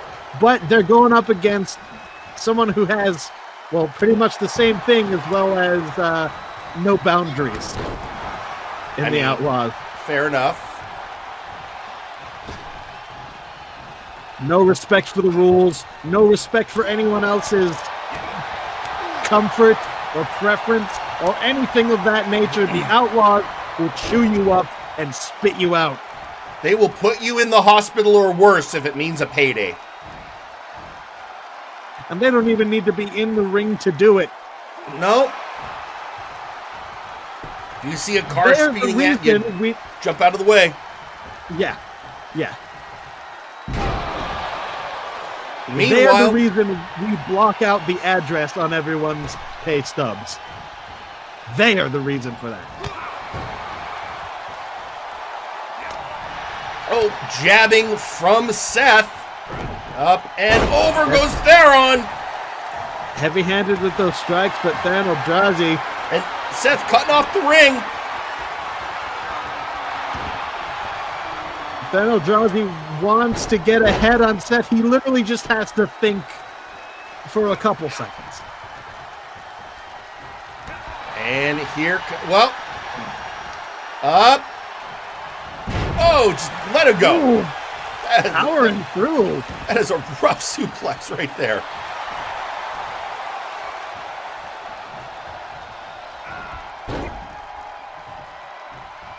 Oh, one for a strike there. Just barely able to move out of the way. Keeping Theron cut off from his partner. Frankly, that is some solid tag team tactics, but that running bulldog. And here comes in CJR. That switched up the momentum. CJR Killer is in the ring. Big stomp.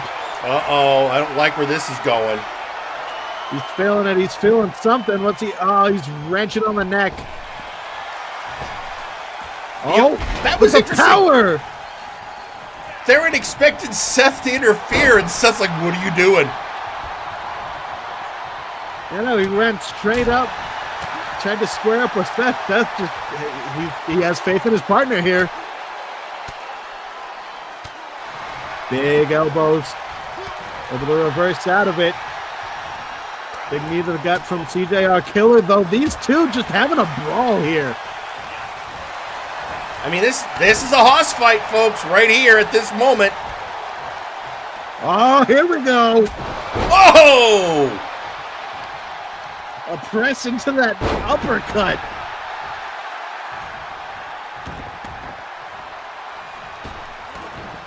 But he tags in his partner. Now it's Theron versus Seth. Both for fresh men from each team are in. Oh!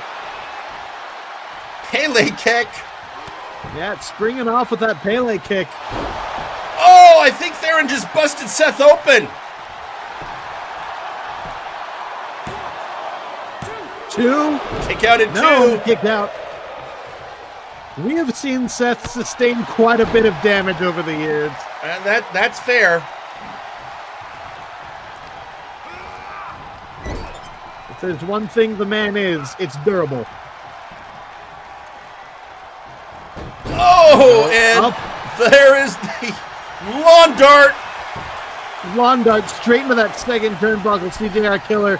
Stomping on the back of the leg of Seth Jackson. I think Seth was saying, yeah, here's not your turn.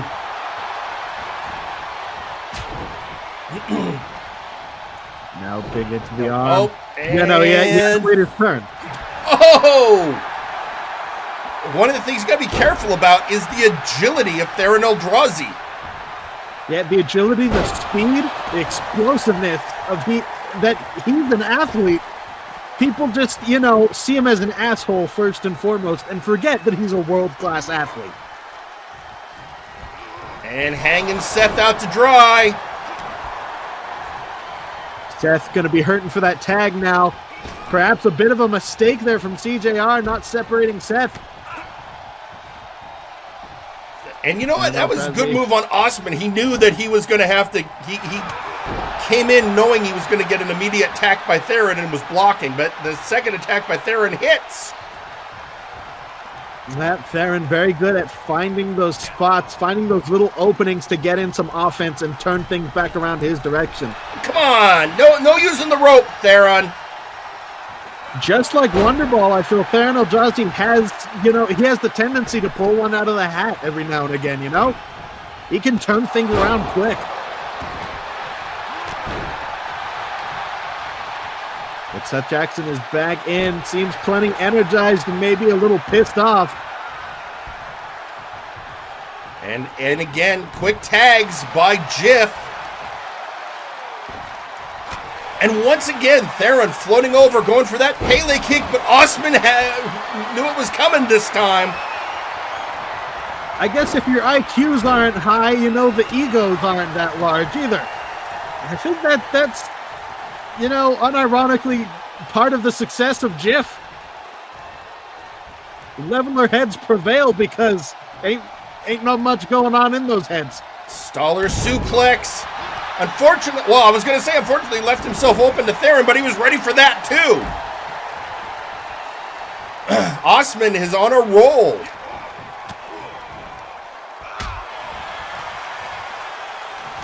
Is on a roll, but that was a very heavy-handed strike to the stomach. Trying to work on the cardio of Killick, I believe, is what Theron is trying to do. Hitting him with plenty of those body shots. Trying to test the conditioning. I mean, that's one of the weaknesses often of a big man is they just carrying that weight is going to make it hard on the cardio, even if that weight is mostly muscle. Yeah, the rules for fighting a Haas if you're not a Haas yourself. Number 1, run away. Number 2, kick the legs.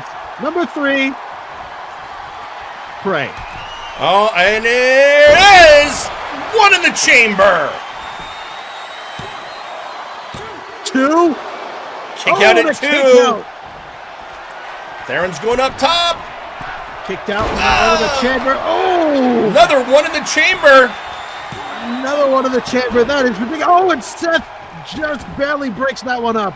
Well, Seth knew a second one of those, and he needs to go help his partner. Tagging in CJR.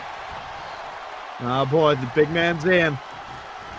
Oh, reversed by Killick. Killick still has some gas in the tank. Able to turn things around on CJR. Here we go. Oh, giving it back to him. Oh, Theron was trying to break it up, and Killick's like, no, screw you. Seth trying to make his way around.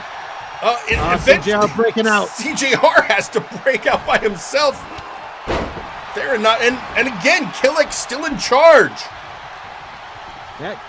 Look, once again, great ring awareness, great control of what's happening in the ring.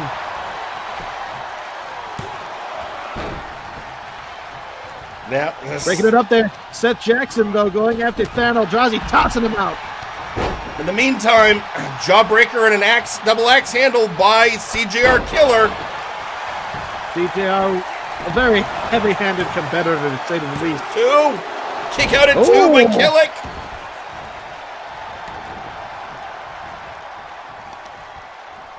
Meanwhile, Seth is outside the ring working over Theron. And Snake Eyes. Maybe he should think about getting back into the ring and helping his partner. I think maybe he's trying to neutralize Theron. And then maybe go for the tag, but it's not going well for Killick. Not at all. Oh no. Oh no. Boy. I think he reversed it. CJR was setting up for Dead or Alive, but Killick reverses it. This is a wrestler a lot of people sleep on, folks. Osmond Killick.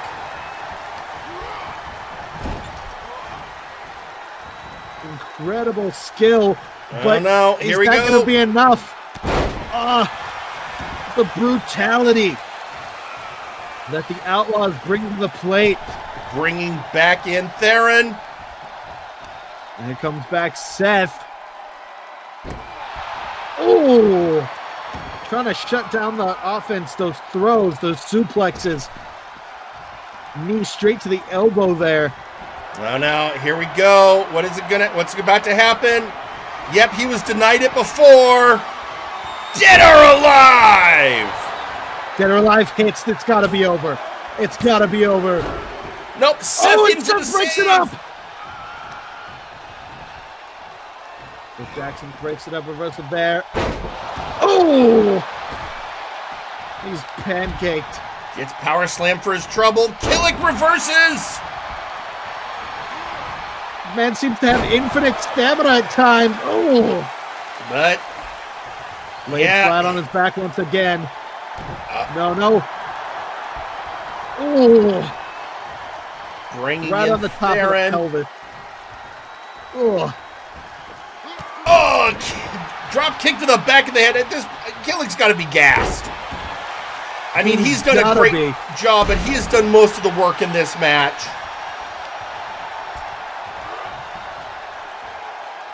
Unfortunately, but the Outlaws so good at cutting the ring in half. But Killick, oh! Once again with that uppercut from the press. Now working on that ankle. And Seth coming around here. Yeah, Seth coming around. He seems conscious. Conscious and ready, and folks. Again, he's going for that. And Seth. Oh my God, they did it!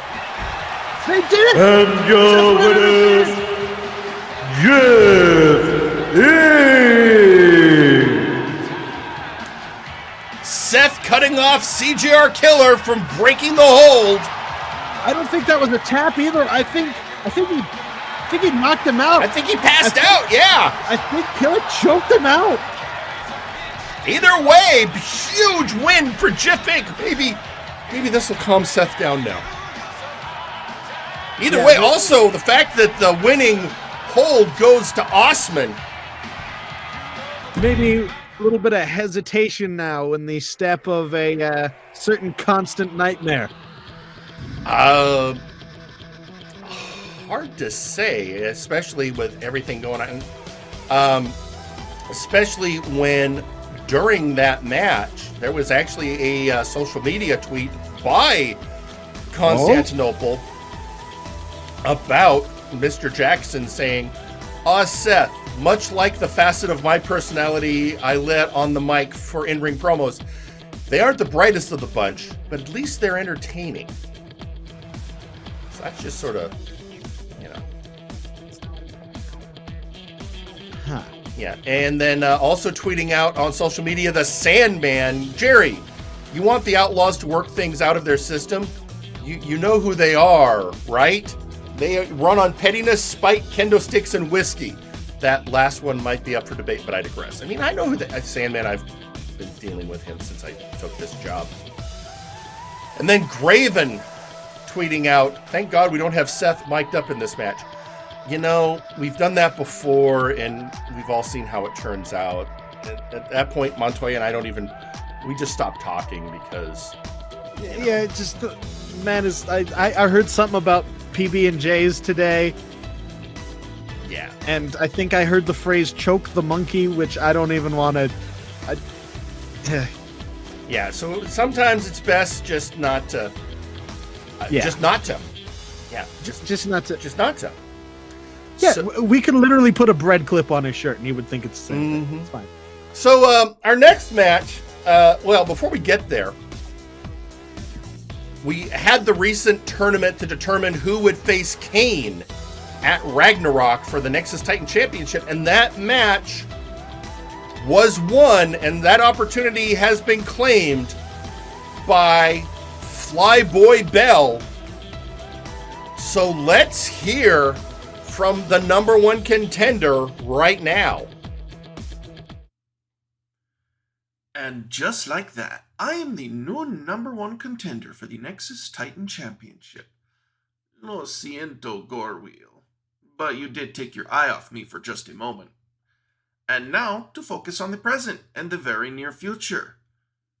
Senor Kane, the so-called master of 8,602 moves. Impressive, if you actually practiced any of them more than once. Now, I'm going to be frank with you, Kane. I won't deny that you are the champion, and you certainly must have done quite a few things right to get to that point. But I wonder, was it all you, or maybe did you have strings pulling you along as you tend to? No? Let me refresh your memory. Dr. Grimm, ring bells? The man who originally held you up by strings even as you regained control of yourself, but you decided immediately you wanted to go after him. Pobrecito. But here's the real kicker. Now you've got one of the most prestigious wrestlers in all of MNW looking after you and mentoring you. Exarchun. Usted es afortunado, cabrón. And yet, you're having a falling out with him, aren't you? It's understandable, given that he seems like just another puppet master. Of course, if it's all you and he just sits up there on the sidelines, then you've got no worries. Just keep something in mind, Chiquito. Unlike you, I've got no strings to hold me back or hold me up. All my focus is laser pointed at you. I have no doubt you'll be focused on me as well, but don't let your thoughts stray anywhere else. Entiende usted? I will, no, and I'll strike as hard as I can. You've got a little bit of time before we square off, so use that time. Because if you don't, the entire arena will be saying, and new Nexus Titan Champion, the Titan Slayer, Flyboy Bell! So Flyboy is ready for that match next week at Ragnarok. But you know what? Dak, his brother, Strongman. You know, we they've done everything together, and this is going to be the first big push. So we thought, you know what? It's a week before. Let's give Strongman something to do. So we set up a match for the younger Bell. And let's go see that match. Well, let's head down to ringside right now.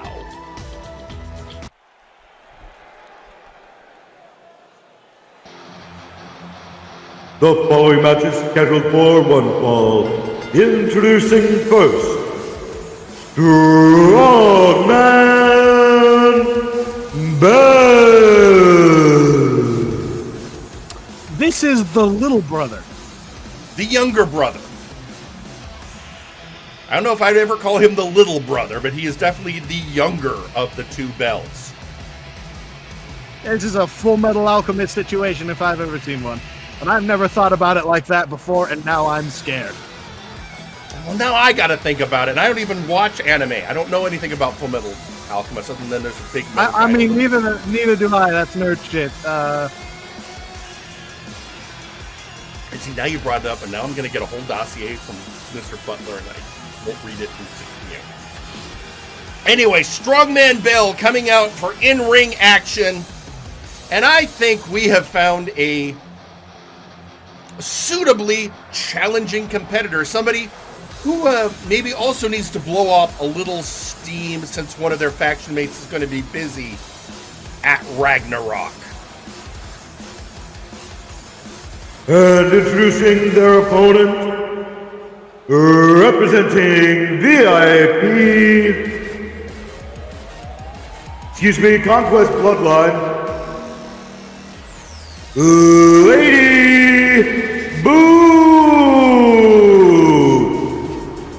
Yeah. I wrote VIP on the card to fuck with the announcer guy. You know, he's just going to beat you up after the show. Have you seen how big he is? Wait, the announcer guy's buff? Dude, why do you think his voice is that deep? Why didn't you tell me? God damn it. Because I didn't think you'd be stupid enough to mess with the announcer.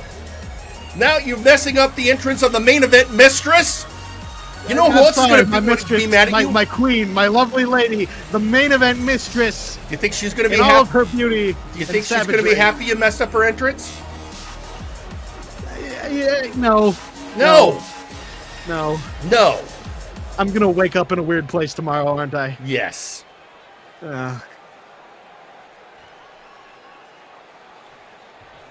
So, you see, this is appropriate for two reasons. Let me explain for those of you who may not have been around for a while. Strongman Bell's brother, Flyboy Bell, is going after the Nexus Titan Championship. Lady Boots' previous hold, yeah. Yeah, Kane won the belt off of Lady Boots. Plus, the Multiverse Heavyweight Champion, the leader of the Conquest Bloodline, Sam Jax, will be defending the Multiverse Heavyweight Championship against Mega Blitz X. So a lot going on for the Bloodline, and a lot of reason to maybe, let Lady Boots get a little bit of her passion out of her system. So this match is a little bit of a litmus test. If Strongman has what it takes, maybe it runs in the family. Well, perhaps a little prediction into the future. Strongman and Flyboy Bell have very different styles, which is what makes them a very effective tag team. Well, they also have very similar motivations and mindsets, I'd say. Well, I mean, they are brothers. Absolutely. Yeah. You cannot count out Lady Boots. Nope. The savagery that woman possesses is frankly terrifying. You mean like the fact that she just that was elbows to the sternum and she's still kipped up? Yeah, kipped straight up, elbows to the sternum. What's the size discrepancy here, Jerry? Significant, but you were talking about cardio in the earlier match, and nobody in the company has better cardio than a main event mistress.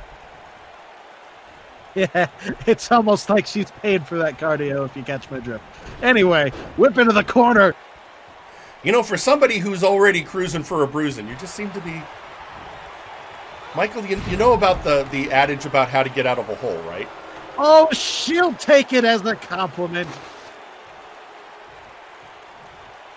Main event mistress. Looking for wait a minute, is this... I didn't think it was a hard... plan? I think she forgets sometimes. Gotta remember, main event mistress, real big fan of pain.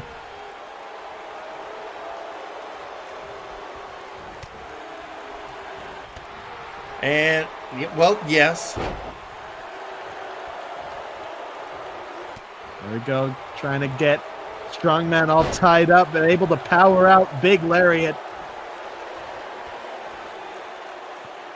And he decides to take a minute, play to the crowd. Just punching Boot in the abs. Play to the crowd, but also, helps you take in a big breath, having your hands above your head. People forget that. And now Bell going in for the pin.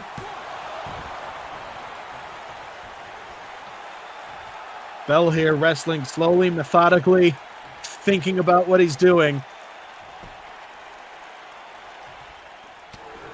I mean, that's what he's good at. Very cerebrally. Oh, now taking her down. Also great at utilizing that power.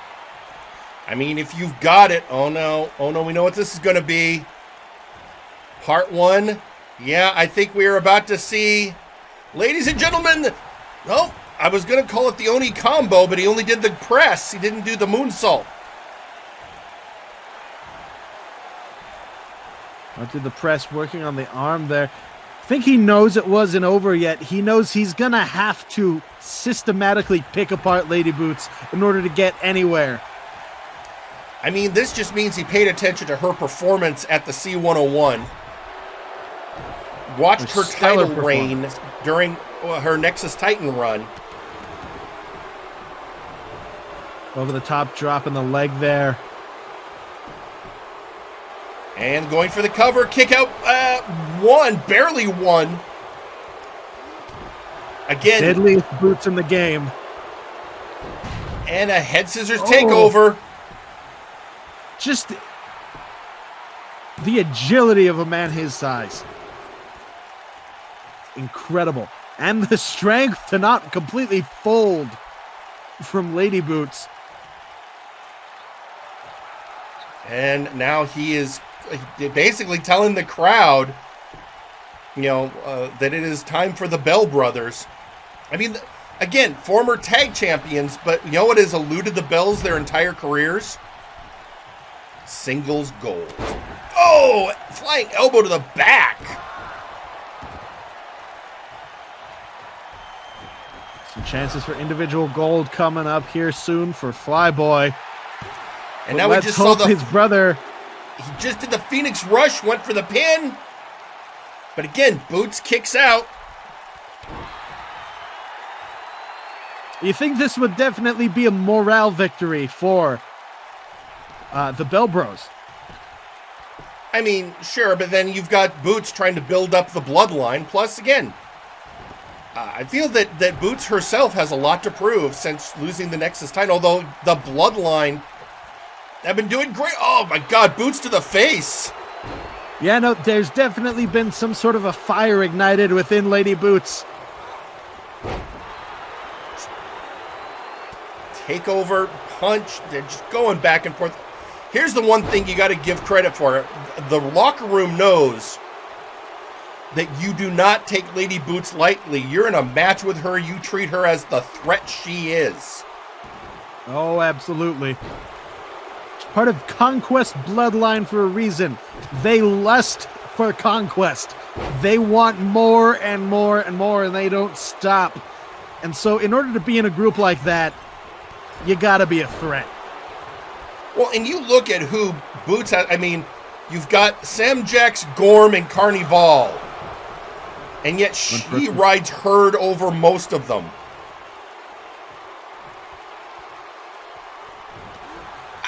Boot to the face. A boot to Boots. Boot to Boots. But Boots returning the boots.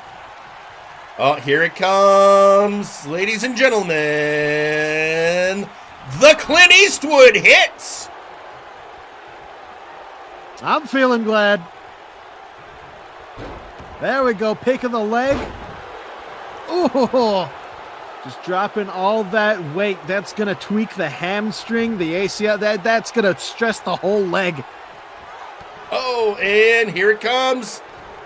Spun out into that heel kick. And once again, the boot hits. 2. Oh, 2. Piece the boot hit there. Whip into the corner. And now just raking those there. boots across Strongman's face. That's a solid rubber heel just raking across the face. Them boots were made for steppies, and they'll step right all on you. Can we just appreciate how much balance and leg strength boots must have to wrestle in heels? They're weapons, Jerry, is what they are. Oh, you know, Kelly told me what it felt like facing boots many times in the past.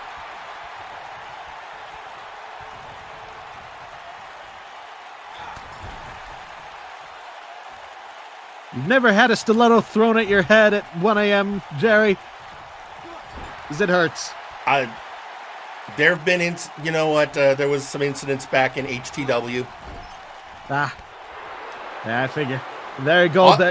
Just those round kicks from Lady Boots sound like gunshots. Interestingly enough, the person who did it to me is Trixie. That's before we were dating. So, you know. She does periodically threaten me if I don't take out the garbage, she'll do it again.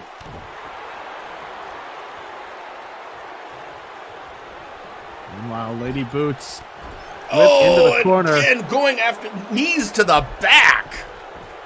Knees to the back, strategically placed about kidney height if you paid attention there. Lady Boots knows what she's doing.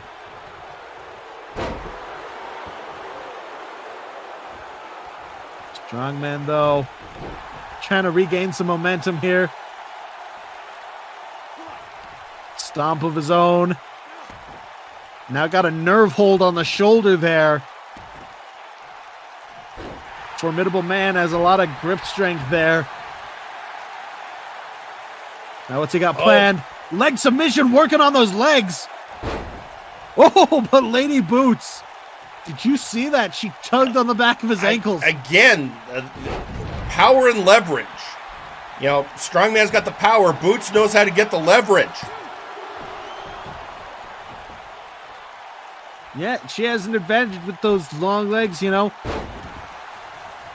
In situations like that, long limbs means she can get to the ropes quicker.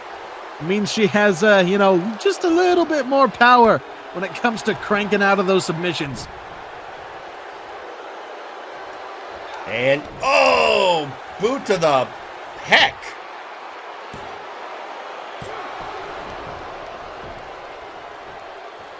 To the peg to the shoulder, those heels expertly placed. But Strongman Bell still in this.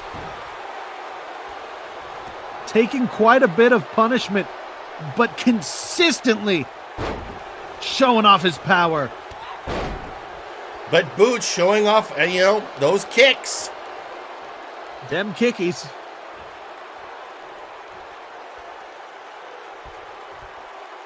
Speaking of, what has she got planned here? Ooh! She pulled him into that heel to the jaw. Impressive kick.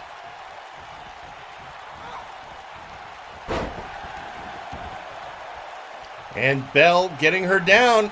I think he's feeling it. I think he's feeling the momentum. Definitely feeling that, getting himself pumped up. Oh!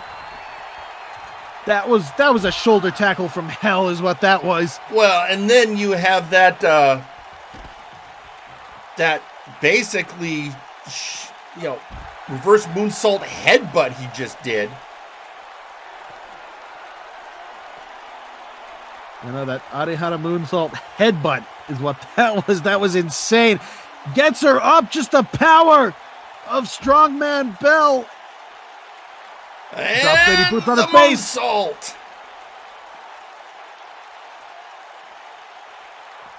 That's 250 plus pounds. Coming down on Lady Boots, but she got the striking combination going. And it's shut down by throwing her back into the ring. Yeah, he basically got an Oni combo on the outside, effectively. Oh, that neck breaker. Kick out at 2. Oh no, that was a reverse grip DDT, and I think that busted open. Strongman. Go for a pin. 1, 2. Kick out at 2.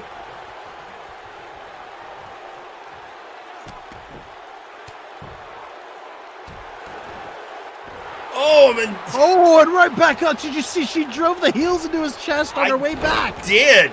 Wasting no emotion at all. Just pure execution. Then that dragon screw takeover. But there's a lariat from hell. Lariat from hell. He was able to pull that through and pull the ripcord on Lady Boots. Lady Boots trying to get back to her feet. Now he's just using all that power. Oh, Boots. Oh no, she thought she got him out. He's going up top. Perhaps she's too far. Double axe handle.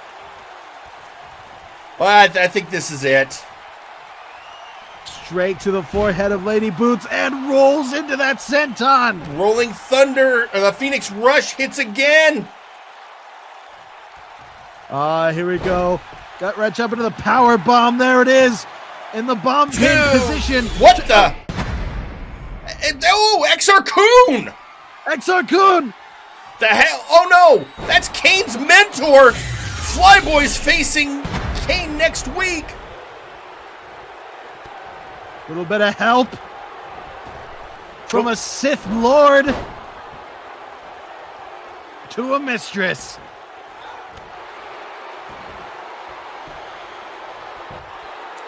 One, two. And your winner, Lady Boo. Was this an enemy of my enemy situation, Jerry? Yeah, I think this is a, screw with the brother of my protege's opponent. But with tensions rising, do you think Kane really wanted that? Think that was necessary? Lately, it seems like Exarcoon is doing what he thinks is best, regardless of what Kane wants. The following So either way, that is the that goes as a win in Boots' side, as far as the record books show. Also, really quickly, tweeting out on social media. Well, first off, we are hearing from Carcharodon. Did Michael seriously never meet our announcer? Whoo boy, is he in for a world of hurt. Didn't work backstage. I was a journalist and interviewer. I didn't do that. He works in the. Just go meet him. He's in a separate booth for good reason. Meanwhile, Kelly tweeting out on social media, note to self, watch out for the dark side. Everyone should really. That's just word for the wise, Kelly. Yeah. But be that as it may, it's time. It's time to see if Todd Bagman can earn the opportunity to join the International Combat Club. But it's also our main event. And hey, Michael, you're back! Yes, I am, ladies and gentlemen. Bagman action coming up, and it is time for our main event. Let's do this!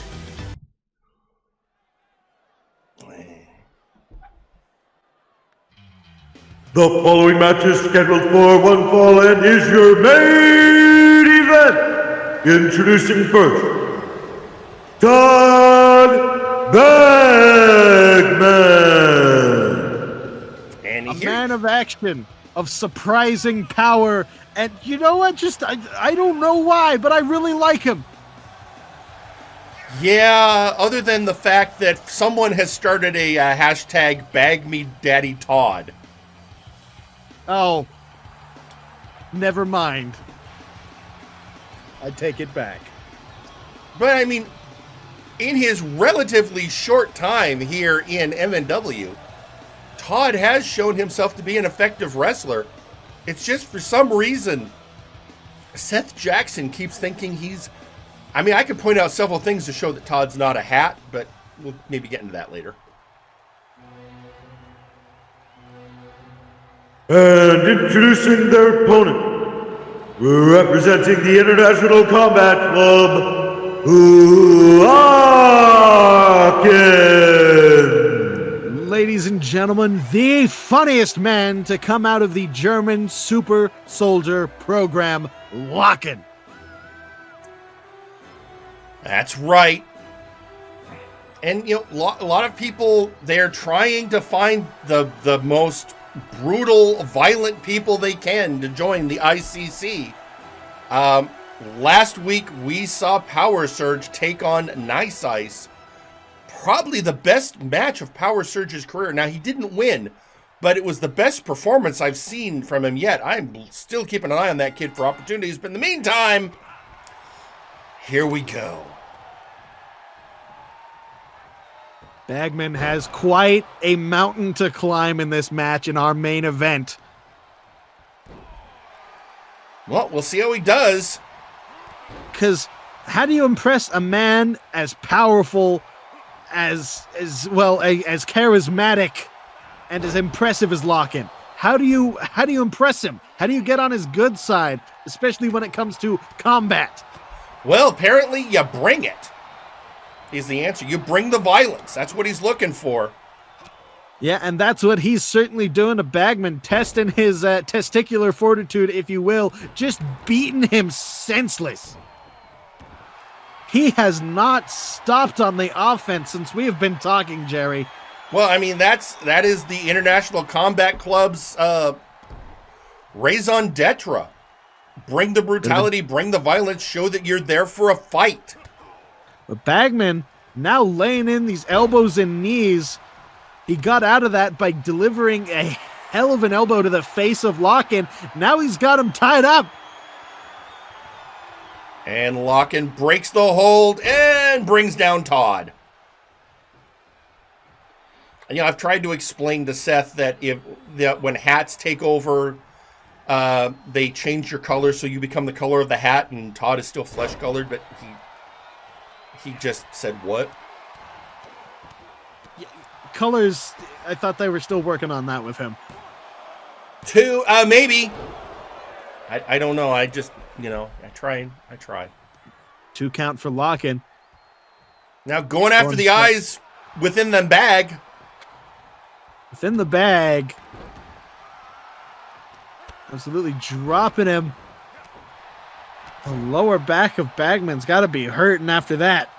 Well, it looks like Todd is going, okay, you want violence? Fine. He's giving him some violence. I mean, he knows violence. He lives with raccoons. Oh, yeah, he does. Although apparently, you know, one of them is a lawyer. I don't know how a raccoon becomes a lawyer, but at this point, nothing surprises. I don't get it either. You know, I work with tieflings and Goliaths, and there's bees. Yeah, there indeed are bees. Bagman, though, just showing off here. He continues to try and hook on that submission. Great work. I mean, Bagman is doing his best, but you know, you have to do a lot to impress the International Combat Club. Of course, all of this, as we said earlier, Bagman made a statement last week that he's looking to join a faction. He really isn't being a faction. You know, he could join. God, could you imagine if he actually joins Jif? Oh God. You know, you know what? That might be good for Seth. You know, he needs to socialize more. You know, you gotta socialize him. And that way, at the end of every case, they could look to him and he could say, "This case is in the bag." It's in the bag. See, McPherson, this is why we have you on the mic. You're a goddamn genius, McPherson. They got it in the bag. Which, speaking of which, we have. I'm not going to speak for you for the announcer. That was a good try. You know, speaking of in the bag, we haven't seen Bagman pull out in the bag yet.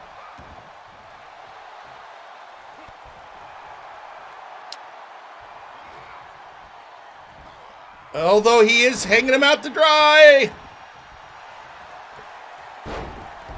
Oh, Luthez press.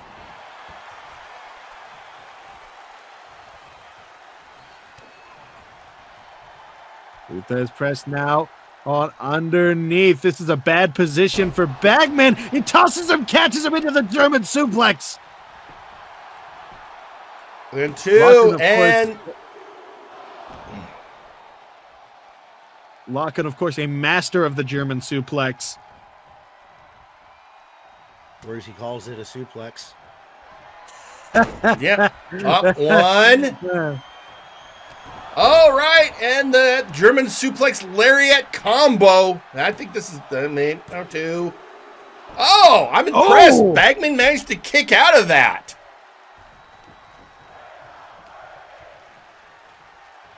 I mean, Bagman is still facing a super soldier.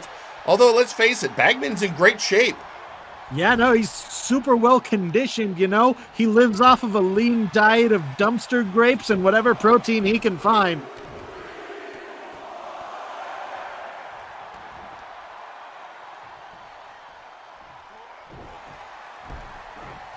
And now, he is, kick to the back. And I don't think you understood me, Jerry, but by whatever protein he can find, I mean whatever protein he can find. I got it the first time. Yeah. He lives in a dumpster. He's not choosy. Although apparently Kevin is an excellent chef. Now dropping the knee onto the arm, trying to shut down a bit of the offensive, trying to lessen those throws. I mean, that's a good strategy if you're facing somebody like Lachen. Oh, and Lachen just busted open. A little bit of color.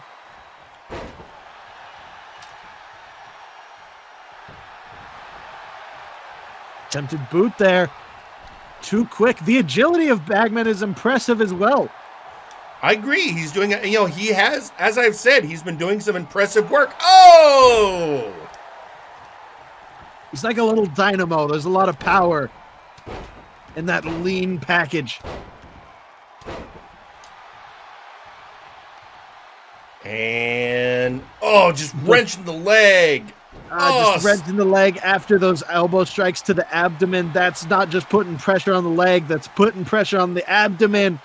On the diaphragm. He's probably gasping for air at this point into the German suplex. And he holds. Perfect bridge. Look at that. Kick out at two. Bagman. That was the most perfect bridge I've ever seen. Ooh. Absolutely beautiful. Knee to the bicep. Bagman, though, the fortitude kicking out of that. But, I mean, he is still facing Lachen!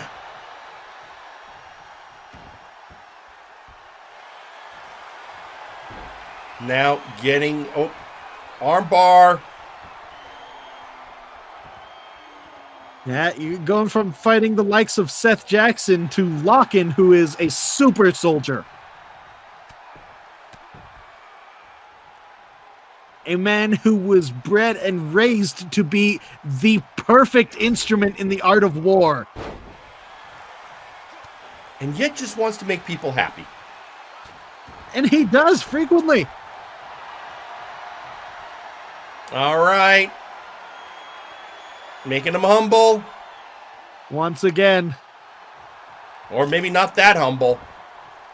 The garbage clutch. Maybe? I don't know. Nope, floats over, goes for the knee. Oh no, here we go. And what's it gonna be? But whatever it is, it's countered. Countered by Bagman. That knee. There he goes. Cazador into the neckbreaker there. I think this could be it. 2. Kick out at 2.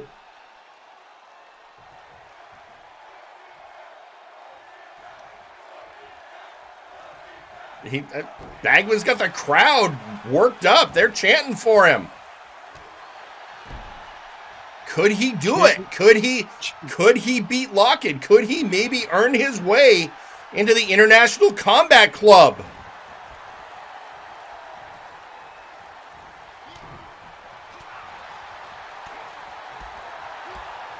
Or could he just... Oh, no. Never mind. Oh! Or could he get the living tar beat out of him by Lachen? Well, anyone can do that. If you challenge Lachen to a match. Oh, that power bomb. Just punching him in the knee. Ow! He may be bleeding, but it's going to take a lot more than that to take down Lachen. And Bagman still's got it in him. That was a great striking combination from Bagman. And another. Oh, boy. Oh, no. Not just one. Oh, into the lariat. That's it. Never mind. Thank you. 1, 2, 3. And there it is. And your winner, Lachen.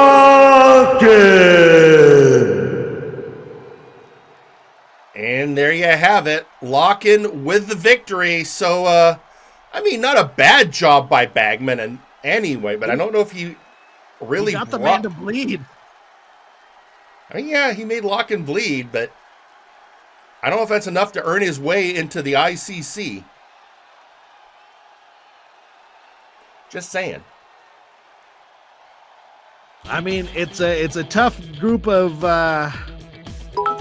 politically dissonant, shall we call them, but very, very impressive competitors who do indeed bring the violence. I mean, fair enough. Meanwhile, tweeting out on social media, Graven begs to wonder how many bags are actually under that bag. I mean, it does seem to be a sturdy bag. I'm sure he at least double bags. I mean, you got a double bag. I mean, at least. And also tweeting out, Kelly, hey, Todd Bagman, stop by the pub. Maybe the Night Watchers like to give you a beating. I mean, a tryout. Here's my card. So, yeah. But with that, well, we only got one thing left to do. Because the graphics team, they came through. Are you ready to see what we are facing next week at Ragnarok? Oh, absolutely. All right, next week, October 22nd, Ragnarok. All gods must die. We have an impressive lineup. First off, Sergeant Major Payne versus Ignacio Cervantes in a grudge match. Will they put this to bed? Blood Money takes on Omega Club and Alistair Evergreen to settle their issues. Louis McDonald versus Beowulf for the Mystery in the Bank, which we now, thanks to Louis not being able to keep his temper, it'll be an iron cage match. Then we now know that it is going to be Ozir Turan joining Suplex Sam to take on our Sawyer and the Janitor. If Sawyer and the Janitor win, Sam will drop the belt and Sawyer and Janitor can face each other to determine who will be in the next Warpgate Hardcore Champion. If VIP wins, then Sawyer and the Janitor cannot challenge for the Warpgate Hardcore belt as long as Sam holds it. Oh boy. For the Big Oof Championship, we made this match tonight. Constantinople, the Constant Nightmare, will defend against Mr. Nigma. The Outlaws will defend the Unified Tag Team Championship against High Voltage. Kane will defend the Nexus Titan Championship against Fly Boy Bell. And in our main event, the Multiversal Heavyweight Championship, Sam Jax will defend against our Henshin hero, Mega Blitz X. That's going to be one for the history books. So, ladies and gentlemen, there is your card next week at Ragnarok. Ragnarok. Pretty sure that's how you say it. I mean, that's why we hired you, Michael. You can roll your R's. It was on the application. But in the meantime, folks, that brings us to the end of this episode of Warzone. We will see you next week for Ragnarok. In the meantime, for Pete McPherson and Michael Montoya, I'm Jerry Aldini. Good night. Buenas noches.